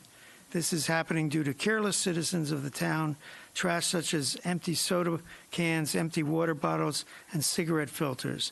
This is how we can fix it, by putting trash and recycling bins around the parks and other areas. Another area that is diagnosed with litter is cigarettes by the stone part of the sidewalk. I'd like this to change within a month. I would like people to stop littering, and that doesn't. I'm not pushing that off. We do try to put out as much trash cans as we can. We have these big belly cans that are solar powered, internet connected, and they tell our DPW when they're full, so they can empty them. But sometimes it is hard to keep up with them. And then I got this. I, Anaga, resident of Franklin Township, is sending you this letter because of wild and strayed animals coming near our apartment. This is happening because neighbors are giving food or keeping food outside, which then the animals come to and eat. I want this to change because these stray and wild animals can carry disease that can spread to us. This is happening, and how can we fix it is by making a strict rule that says no feeding or no putting food outside, since the animals come and eat it. If the people disobey the rule, they should pay a fine. I would love to have this problem fixed as soon as possible. Thank you for your prompt attention. Actually, I'd gotten similar messages from 3 other adults. I have written an ordinance, and we've had some suggestions about it. At our next admin meeting, we will discuss it again and see where we can go with that. But because of them writing me these letters, I went to Franklin Park School and gave the 4 students a commendation, and I spoke to the class. It was quite a bit of fun. Everyone was quite excited, and I hope to do it some more. And that is what I have. Mr. Manager. Thank you, Mr. Mayor. Just a couple quick things. One, for residents throughout Franklin Township, because our recycling is divided up into 2 different days. Due to the Memorial Day holiday, Somerset County has notified all municipalities with recycling collections this week that there may be delays in the collection. And if your day is normally Thursday and you don't get picked up on Thursday, leave it out until Friday. If your day is normally Friday, leave it out until it is collected. You are not being forgotten. It's just that they may fall behind by a day. The next thing is I'm actually going to address an email that I just received by Mrs. Brandt. Mrs. Brandt just sent an email to myself and Mr. Dominack and the mayor. And it is a screenshot of a commercial website, njparcels.com, and it appears to have the wrong zoning for a parcel at 104 Schoolhouse Road. So I will read to you what it says at the bottom of njparcels.com. The information displayed here is obtained from public records. NJ Parcels makes no guarantees on the validity of the data presented.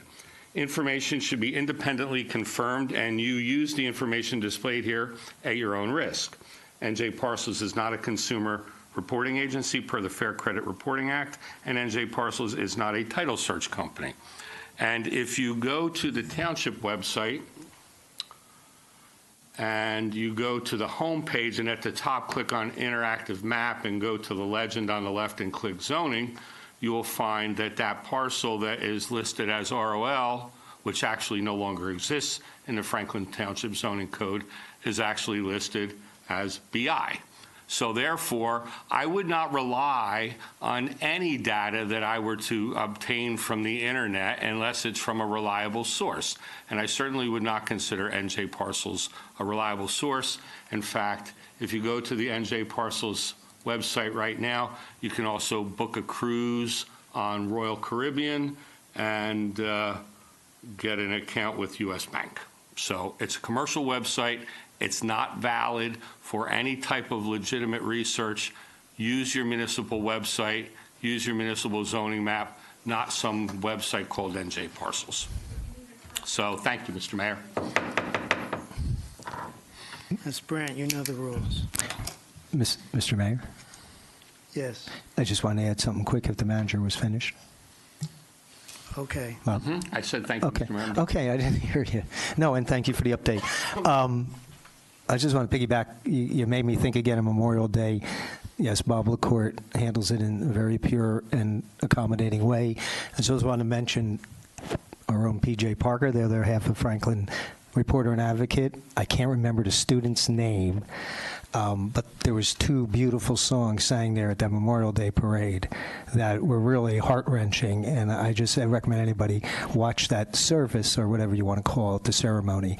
And I know it was a little long, and the mayor was up there too. He's a history buff, but I was standing, but I was enjoying every minute of the speaker, who also gave a very intriguing history of Franklin Township. A lot of facts that the mayor might have known, but I didn't know. So just for what it's worth, I don't know if it's out there on YouTube or on the internet, but it's worth taking a look at that ceremony that really highlighted. Oh, and Steve Gulhooley, who was the longtime MC. So a lot of Franklin people, but anybody, by the way, it's not closed. Anybody who wants to get involved in any of these events in a significant way, please come forward. I'm sure we will embrace anybody who wants to get involved with any of the events. Thank you.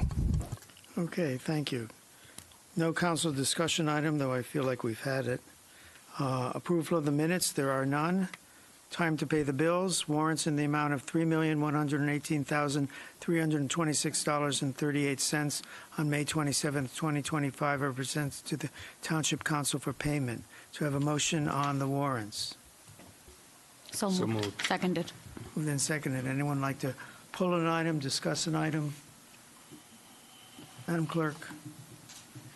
Councilman Embarrasson? Yes. Councilwoman Francois? Yes. Councilman Karazi? Yes. Mayor Kramer? Yes. Councilman Onijaka? Yes. Councilmember Potosnik? Yes. Deputy Mayor Udine? Councilman Vasanella? Yes. Councilman Wright? Yes. Item number 13, calendar year 2025, Hamilton Street Special Improvement District Assessment Roll. Public hearing on the calendar year 2025 Hamilton Street SID Assessment Roll is appropriate. Do we have a motion to open for public hearing? So moved. Second. Moved and seconded. All in favor say aye. Aye. Opposed say nay. We are open for public hearing. This time on Hamilton Street SID Assessment Roll only. Same rules as before. Anyone wishing to speak? Mayor, seeing no one coming up to speak, I will motion it. No. Oh, please, come up. Come on Raising up. your hand. I didn't. Hello, you hear me? Yes. My name's John Baptist. I've been on Hamilton Street for 55 years, which is probably longer than any of the property owners that own property on that street now. This is my third Hamilton Street improvement. Your address, please. agenda. Your address, please. 858 Hamilton Street. Thank you. And this is the third time I've gone through this process. The first time they're planting some cherry trees, which the cars came along and knocked down. The second time I got accessed for thousands of dollars, we got some benches, we got some flags which fell down and the wind tore up. We got some garbage cans which never got empty. And that's all we got. Now, here we go again. I want to know what this money is supposed to do, how much is supposed to be raised, how long will this assessment go on? And I want answers to these questions. And I think that's only fair. Only thing we got the notice that you approved it. We had no prior notice that you were even considering it, which was not fair. I don't think that's right. Last time was millions of dollars that collected, and I told you what we got. We got nothing. Now we got an improvement. We got 6 marijuana joints within a block, within 2 miles. 8 if you count the ones out on 27. This is improvement? I don't think so. What's this money to be used for? More garbage cans? More flags? More trees? Give me an answer.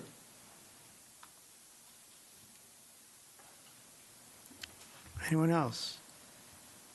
Can I ask a real quick question? You own a house on Hamilton Street?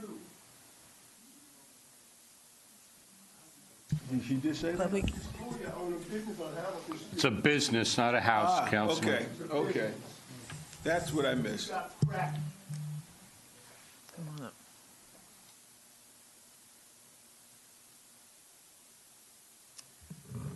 My name is Squiglin Dobbin. I live at 128 Cosset Street, which is within the Hamilton Street zone. I received a letter regarding the assessment, but that is not even so much my main concern.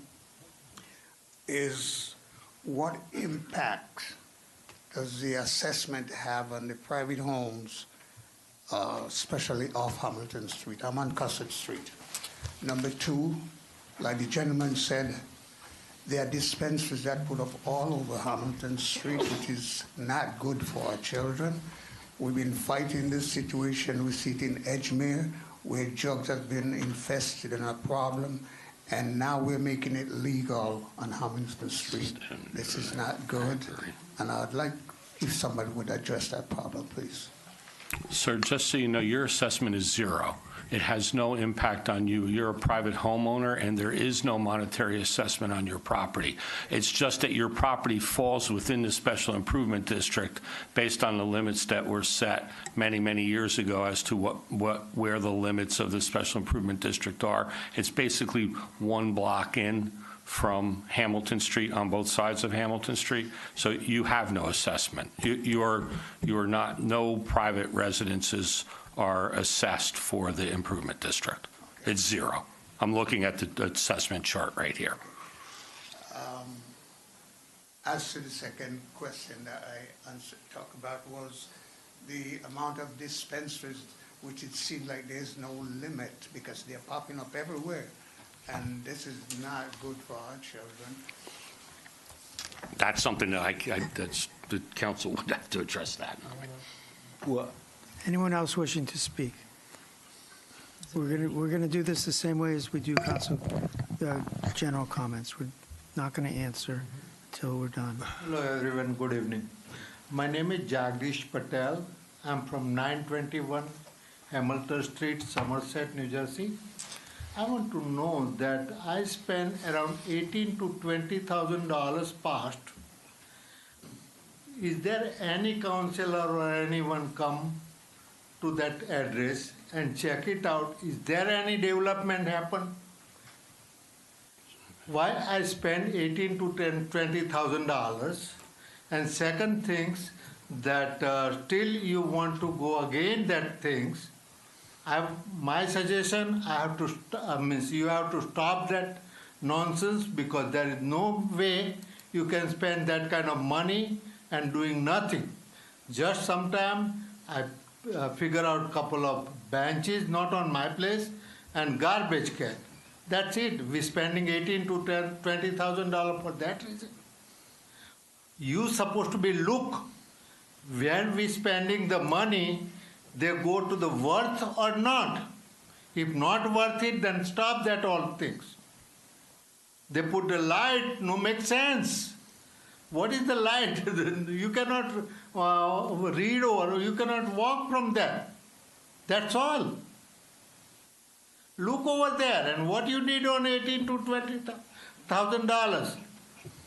And I figure out something that they're not gonna develop anything on my street. And you people look, Hamilton Street, what you did. Develop, what kind of development you did it? Wasting of the money. And right now it is very difficult to run the business. And even though you want more burden to the customer. Thank you. Anyone else? Sure. No, you have to, can someone bring, Vince, can you bring her the microphone, please?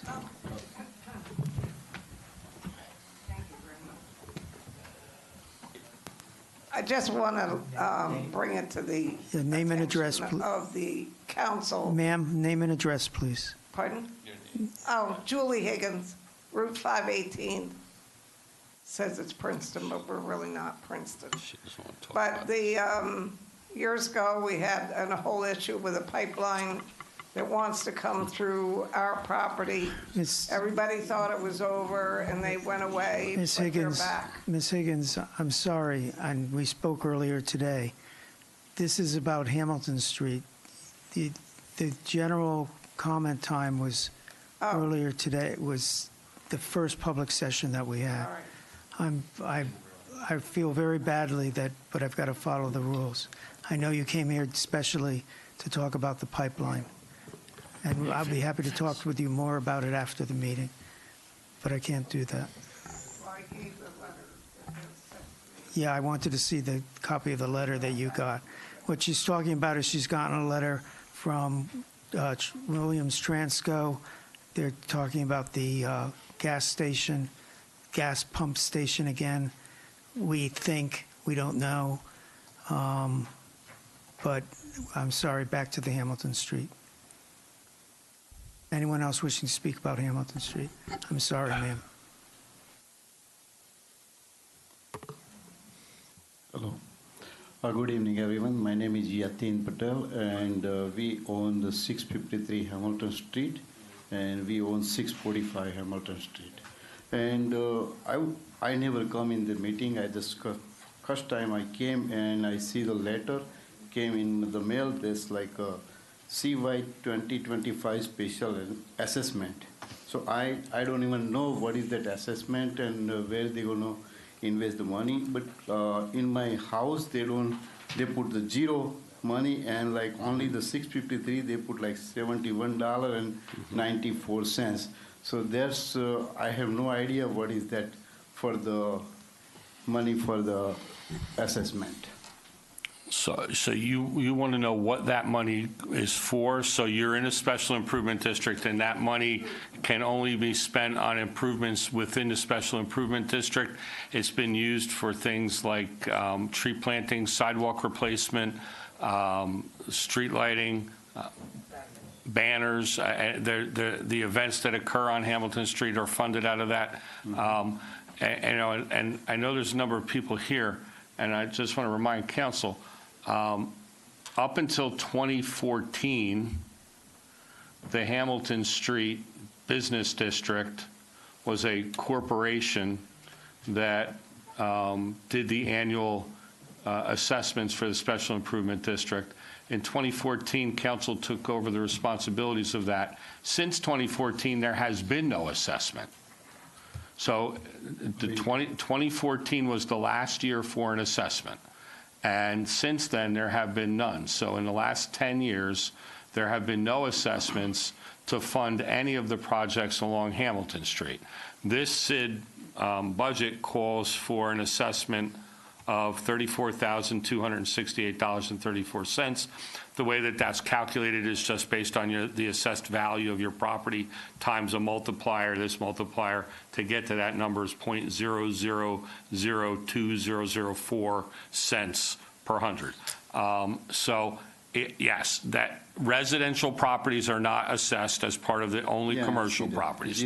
So you have that one property that's a commercial property, right? And that property got your number is correct, 71 and change. And how that that gonna be every quarter? So no, that's an annual assessment. That's annual assessment. That's an annual assessment, and it'll be it's paid quarterly, like taxes, quarter, right? Yeah. Every quarter, and it's just for this year. Oh, only for this year. There could be an assessment next year or not, depending on what work is the improvement district is looking to do. What I would strongly suggest to anyone, including the gentlemen who have already spoken about this, is that the Hamilton Street Advisory Board is comprised of a number of different types of members. There are resident members. You're a resident member, you could be on the advisory board. There are local business members, and then there are staff members. Mr. Dominic is the director as far as staff is concerned, and there are elected officials.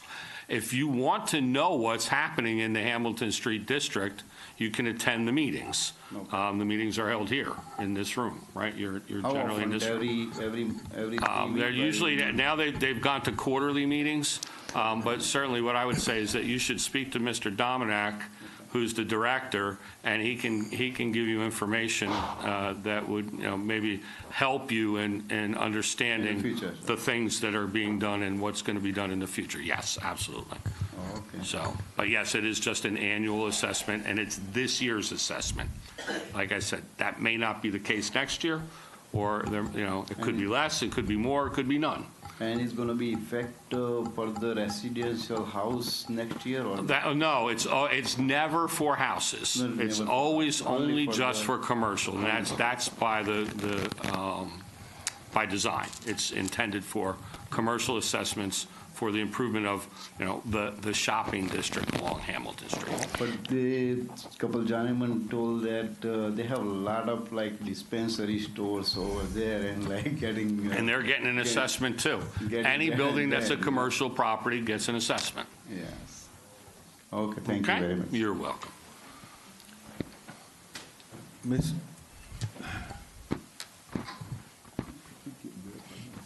Javon Walker, 15 Coon Street. Mr. Bornlocker, I'm curious to know what the total assessment, what's the total price for all the improvements being done for Hamilton? The assessment is what I just told you, $34,268. I don't have, I mean, I can, let me just do something here. Hold on. So what I might be able to do for you is total up the column here. Bear in mind that the assessed value is going to include all properties in the SID, not just the commercial properties that are assessed. It's going to include every So I could assume that 34,000 is going to be raised from all the commercial properties. That's it. So 34,000 is raised from all of the commercial properties. The total assessed value in this SID is $235 million. Like I said, this spreadsheet I'm looking at. That's the assessed or fair market value? That's the assessed value. Gotcha. Okay. So it is based on an assessment. Okay. So any property that is commercial has an assessment. These assessments annually range from what looks to be, there's a couple of properties here that are only assessed about $35 or $40, and the largest assessment is one of the big shopping centers, and that looks to be about $3,827. All right, so question for you and/or the council. Is it possible to set up like an ordinance where the first hit that you raise from raising the taxes and reassessing values is to the cannabis dispensaries? Is that possible? Or do you have, basically what I'm saying is you sent out a special assessment to be able to pay for these improvements, right? And you said so. Well, there's an ordinance that created a special improvement district 20 years ago. Okay. And that special improvement district requires certain things to be done. And that's one of those things is an assessment to raise funds for the improvements along the district, hence the name Special Improvement District. And that was a decision of council many, many years ago. Like I said, that Special Improvement District was run by a district management corporation for years, and it was determined that there was dissatisfaction in the manner in which it was being run and the work that was being done. And so the decision was by council to take and be the district management corporation and appoint an executive director and create a Hamilton Street Advisory Board, as opposed to the district management corporation having their own, and it was a 501c3 corporation. Is it possible to propose like a new ordinance that can supersede that? Is that possible? You can propose anything you want to the 9 people that sit next to me, but I would suggest that before you propose things, maybe you attend a meeting. That's fair. Yeah. Okay. All right. That's it for me. Just wanted to ask on that. Yep. Just to let you know that the next meeting of the advisory board is on July 7th, if I'm not mistaken. So anybody who's interested to learn more, if they have a question, please come to that meeting. It's going to be here at 7 o'clock, and there you will see the members of that advisory board, and then you can ask all questions that you have. Thank you. Anyone else? We'll close out and then we'll speak. Yeah. Can We'll close the public portion, Mayor? We have a public portion still. Okay, go ahead. Yeah, I know Councilman Wright wants to speak, but Mayor, I'll motion. Mr. Vasanella, let me speak. Does anyone else wish to speak? That's what I was going to ask. Okay. Sorry, Mayor, that's what I was getting to. So if no one else wants to speak about the Hamilton assessment, I'm going to motion to close the public portion of that. Mayor, I just have one comment. To the residents of the Hamilton Street. There's a motion on the table. We're in a motion to close public session. So moved and seconded. Second. Moved and seconded twice. All in favor of closing public sessions? Aye. Let me say it. Wow. Opposed? Okay. Thank you. You have a so I'm just looking at the board commission vacancies. There is a Hamilton Street Advisory Board. There is a vacancy for a 100% residential member. And one of the gentlemen who lives Mr. Baptist.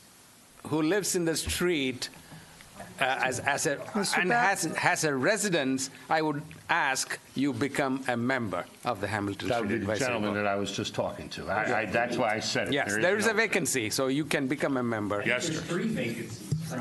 I think there's 2 left, but for what it's worth, right in line with what Councilman Ram is saying, we are looking, matter of fact, I have a proposal, just haven't had time to put it forward, been talking to Councilwoman Francois. We're going to add slots for, I don't want to get into exact details because we were going to talk about it in our meeting as we're supposed to do, and we'll bring it, but to where people from the public, both business and residents, can get more involved, because I think there's a lot going on there and a lot more people want to. So yes, I encourage people to come to the meeting. There are some openings, and there very well may be even more openings in the near future. And that really is the way to have your voice heard, because everything that is voted on, everything that is spent is recommended by that group, and you could be part of that discussion. And that proposed budget and the items budgeted comes out of those work sessions. And we don't just rubber stamp, but unless we find something really off about it, we'll tend to go with their recommendation, just to put it in practical terms. We technically have control, but we defer to this advisory board of volunteers. So please, please get involved. And Mr. Baptist left. He's been here for decades and a very reasonable man. I don't go by the philosophy it's only $10 or $50. But to put it into perspective, because some numbers came up, it is very low, and that $70 you mentioned is for an entire year. So to put into perspective, these assessments are extremely small bits in comparison to other special investment districts in the state and other types of programs like this. So you're really getting a lot. And there was something mentioned about it goes for things like trees. It does, although recently, and one reason we have not had an assessment that cost one dime to the commercial properties for a decade now, as the manager was pointing out, is because we've been doing things innovatively, like finding a $250,000 in a shade tree fund that paid for $250,000 worth of important green improvements, and we didn't have to ask one dime from the assessments from the bid. So years ago, there were some good things done with the money and not such good things. We revamped it. One of the first things I think Mr. Vornlacher did, if I remember, is myself and some other council people restructure, and we spent hours and hours thinking the best way to do it. And is it perfect? Probably not, but it's pretty darn good and a lot better than it used to be. So again, in a decade that the ordinance changed and the whole structure, zero cost to the commercial owners. Now there's a very small cost. We will do what we can to keep it to minimal amount or nothing. But again, get involved. You will, I don't want to say control, but you will have a say in the narrative and what, how your money is spent. So I just wanted to put it into kind of a perspective that hopefully will answer some of these questions and concerns. Thank you, Mayor. Thank you. Mr. Mayor,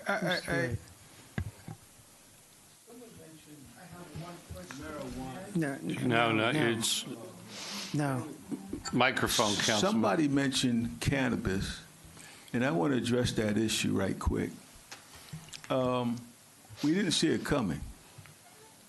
We looked at it, and I'm going to say it was a grab for tax dollars. My colleagues might say I'm wrong, but that's what I thought it was.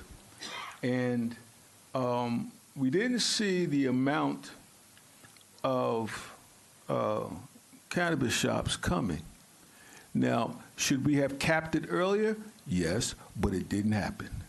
When we realized it, we caught up to it, we capped it. And then we had it roll back down to what we wanted it. And did we start at 21? Did we cap at 21 and roll down to 18? Mr. Vornlacher? 18 is the number.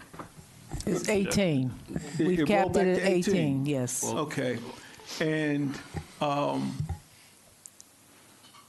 going to take the hit for that. Maybe I shouldn't.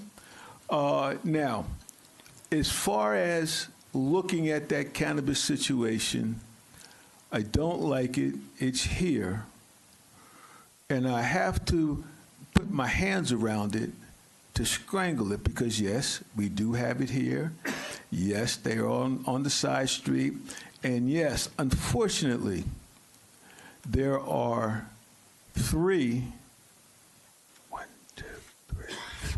four, I believe, in walking distance from the fire department, community fire department, I don't know, Berry Street, all the way down to, and I don't know what the gas station is.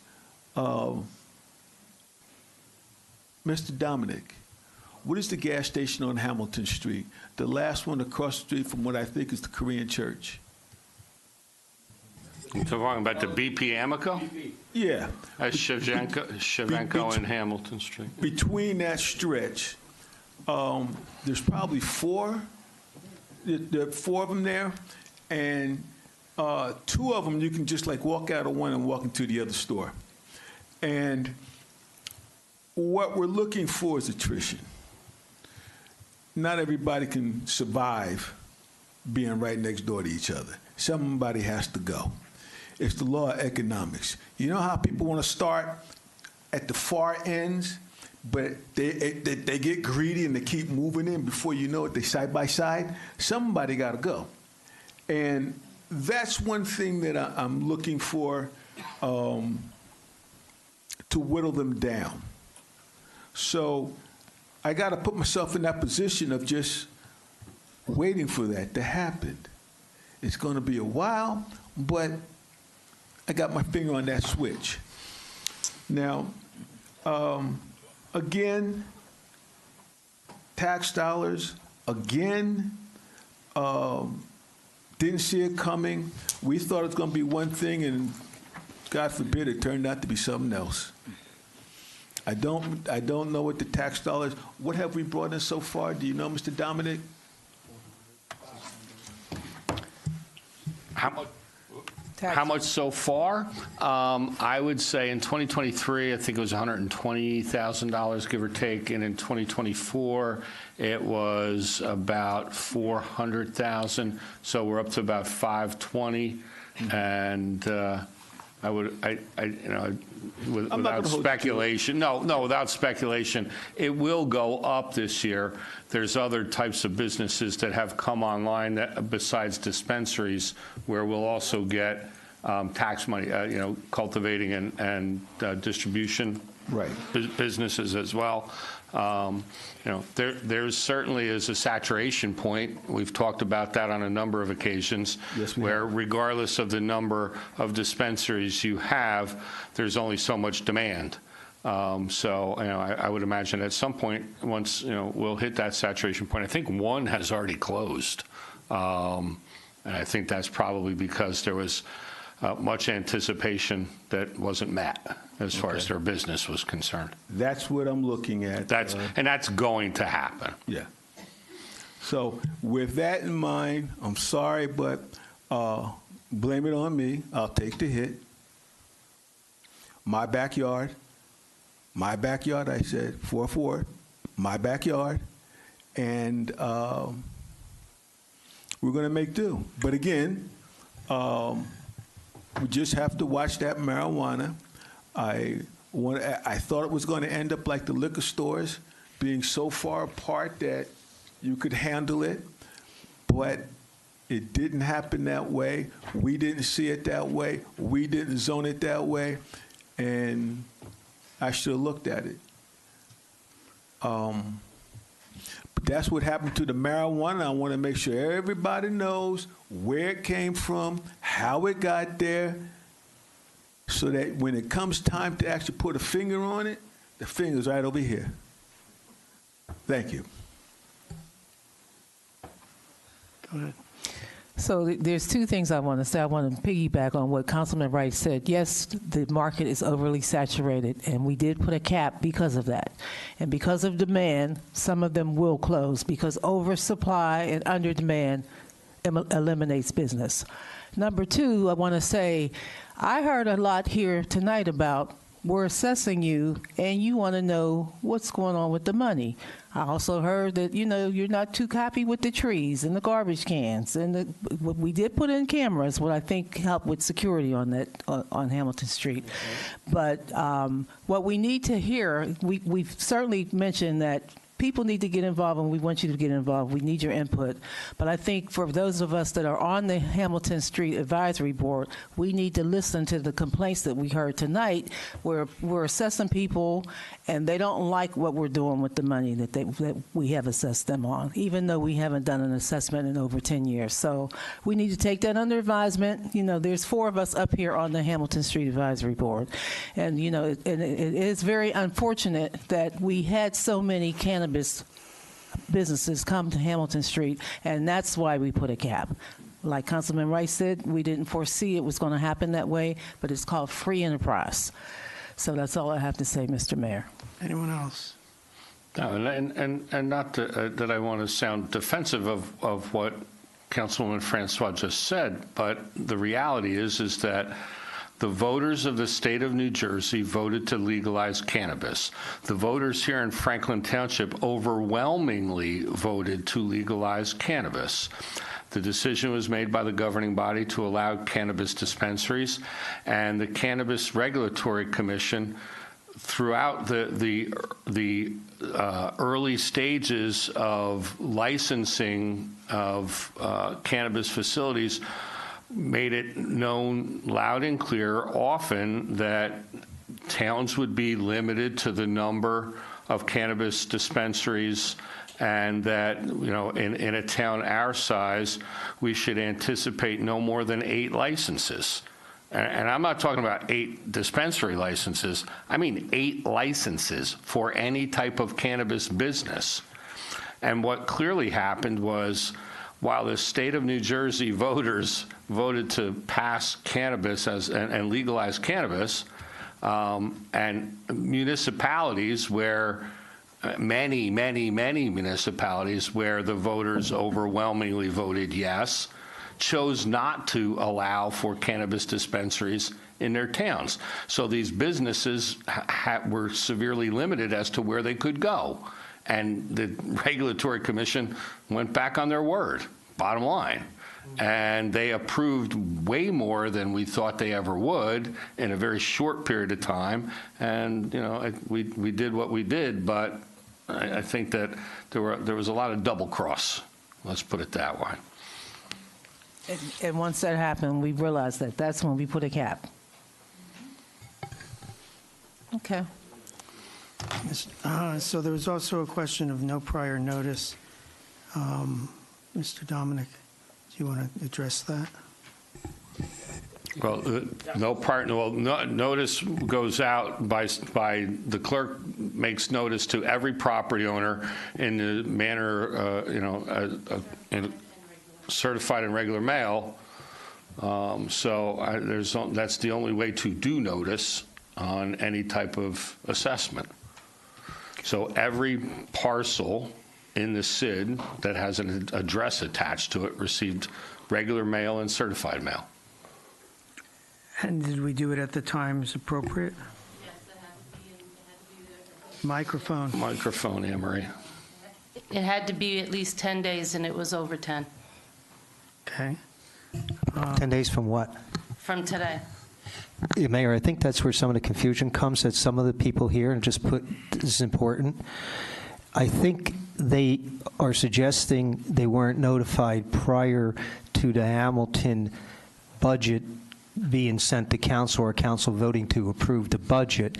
So although we're following the law the way we're supposed to with informing them of the assessment after the fact, I think what may be helpful, and we can't figure it out tonight, is a way for them, because not everybody can get involved or go to the meetings, but could be made aware of the budget if they're in the district when it's being discussed, and then I'm going to say recommended to council for passage, because that's when it would be, these issues would be perhaps part of how that budget evolves and is finally presented to council. So we're following the law, but I think we can do more, is what I'm saying. The budget is published in the newspaper I understand that, but it's and we are following the law, and I know you're following the law, but I'm saying this is a special investment district, and I would like us to explore, we don't have to do it tonight, ways that they could be aware prior to, in a way where it's almost too late.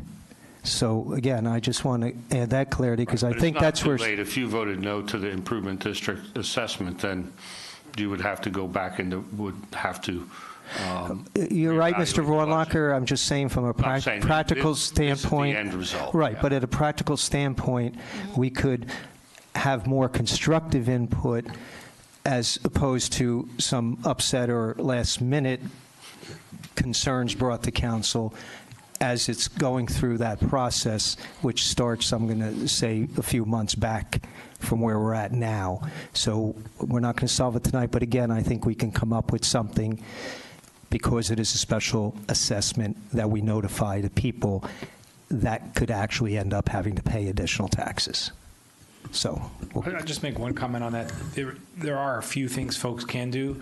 You can subscribe to the website, and you can check off boxes for the different boards and commissions you're interested in. And when there's updates related to those, like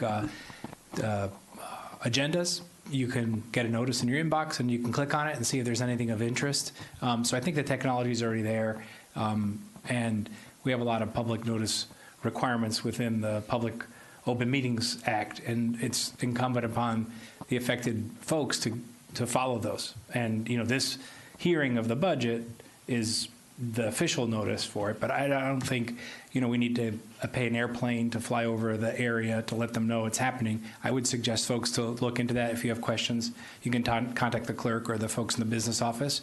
I subscribe to a lot of different things, boards and commissions I'm not on, to get those updates so I can monitor what's happening and decide if I'm going to attend.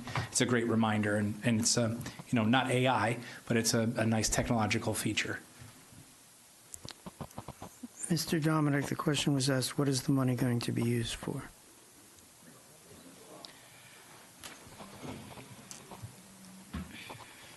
Well, this year's budget is $40,000, but $6,000 of that is money that can only be spent on emergency preparedness. So the majority of the money is being spent on marketing, banners. We hold events on Juneteenth, Week of the People, and miscellaneous, and for Halloween. That's where most of the money is spent.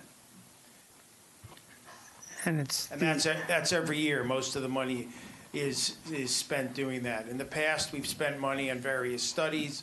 As Mr. Vornlacher pointed out, we spent about $500,000 in the last 10 years doing infrastructure improvements, which included sidewalk and curbing and the tree removal and the tree plantings, and several hundred other $1,000s on other types of improvements. Most of that, the majority of that, is not through the special assessment. It's because the township was able to find funds from CDBG or the Shade Tree Commission because of the way that council decided. In the past, the CID would have raised the taxes for the last, it would have raised $500,000 and it would have used that. You gave Bob and I a mandate to not tax, to try to find the money through different sources, which is what we've been doing with the help of the 3 or 4 of your council people, saying, making sure that we do that and don't tax them every year. Prior to the council taking over the CID and the improvement, and as the management corporation, the annual budget was between $80,000 and $90,000 a year. And all of that was raised through assessment. Every year. Every year. Okay. This assessment is about, what do you say, $35,000? A little bit less than $35,000. I'll also remind you that when it was a district management corporation, the executive director drew a salary of about $50,000 a year of that 80 to 90,000. So, he's gone now. Well, that was Mr. Pappas was the last executive director, and so. Just to clarify, it was 30 though. Just for clarification, it was 30. 45,000 in his last year. I thought, yeah, but if prior we had a whole different structure before I got on council that it cost a lot, I think is what you're referring to. But we're definitely cleaned it up. And again, With the remainder in that SID budget, once council took it over, you have gone the next 10 years without doing an assessment. It's pretty significant. Mr. Mayor, if I may just add one comment here. Sure. Let's just remember that the marketing that Mr. Dominic mentioned, the whole idea is to attract people to come to that part of the town. So it's going to be benefiting the businesses. So that's the purpose. And I'll be hoping that people from across town will come and do shopping, do some other activities and so forth in Hamilton Street area. One of the biggest complaints from business owners 10 years ago was the safety on Hamilton Street. At that time, for extra patrols, the Special Improvement District would pay the police department for off-duty officers to patrol on Hamilton Street. The commitment that council has made since then has created a community relations bureau manned on Hamilton Street, I believe right next to your building, sir. And so they've installed cameras at 8 different locations that are monitored by the police department 24/7. Those were things that were done after council took over the SID. And so now police officers patrol Hamilton Street, not at the cost of the business owners, but at the cost of the township. And there are officers dedicated to the Hamilton Street area as part of the Community Relations Bureau. So there have been a number of commitments that have allowed us, Vince and I, to keep it to where we didn't need to do an assessment until now. Any other comments? So, Resolution 25-210, adoption of the calendar year 2025 Hamilton Street Special Improvement District assessment roll is presented to the Township Council for adoption. Do we have a motion? Seconded. Moved and seconded. This is now where we're supposed to have the discussion. We already had it. But does anyone have something else to say? Madam Clerk. Councilman Embarrasson? Yes. Councilwoman Francois? Yes. Councilman Karazi? Yes. Mayor Kramer? Yes. Councilman Onichaka? Yes. Councilmember Potosnik? Deputy Mayor Rudin? Yes. Councilman Vasanella? Yes. Councilman Wright? Yes. Item number 14, public hearing and adoption of ordinance on second reading. There are none. Ordinance on introduction and first reading. There are none. Consent agenda. Items A through N, as listed on the consent agenda portion of this meeting, are presented to the Township Council for adoption. Do we have a motion on the consent agenda? So moved. Second. Moved and seconded. Anyone have a question, like to pull an item, discuss an item? Madam Clerk. Councilman Embarrasson? Yes. Councilwoman Francois? Yes. Councilman Karazi? Yes. I'm sorry. Mayor Kramer? Yes. Yes. Okay. Councilman Onijaka? Yes. Councilmember Potosnik? Deputy Mayor Rudin? Yes. Councilman Vasanella? Yes. Councilman Wright? Yes. Old business, 2025 boards, committees, and commission vacancies. Does anyone have a nomination? Nope. So I have a nomination for a committee that's not listed here. Back in 2023, we voted to have a committee for the 250th anniversary of our nation. The county is beginning to get active about it. There are various organizations propping up to help celebrate that. I would like to get this committee going. I want the 250th anniversary to be well represented here in town. Maybe go a little overboard with the fireworks. Maybe have a drone show. Thinking out of the box. We can have a battle reenactment. We can have some lectures about the Revolutionary War times. We can draw tourism with that. So I would like to nominate as the chair a name that's come up before tonight. Is Mr. LaCourte. He's done, as we've all just recognized, an excellent job with Memorial Day. and Veterans Day. And I think he'd be a great person to head up this committee, and we'll start stocking with more people and more ideas. So I nominate Mr. LaCourte. Are there any other, for chair, are there any other nominations for that position? Just a question, did you talk to him? Is he willing to chair? I told him he will be chair. Okay. You voluntold him. Voluntold him. Very well put. Good choice, Mayor. And he gratefully and happily accepted. That's wonderful. Any other nominations for this position? You can do it by acclamation. All in favor, say aye. Aye. Opposed, say nay. Ha ha, Mr. LaCourte. We thank you for your service. Let's see. Any other nominations?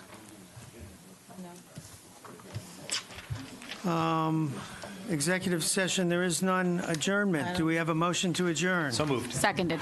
Moved in second, and all in favor say aye. Aye. Opposed, say nay. We are adjourned. Be well, Franklin.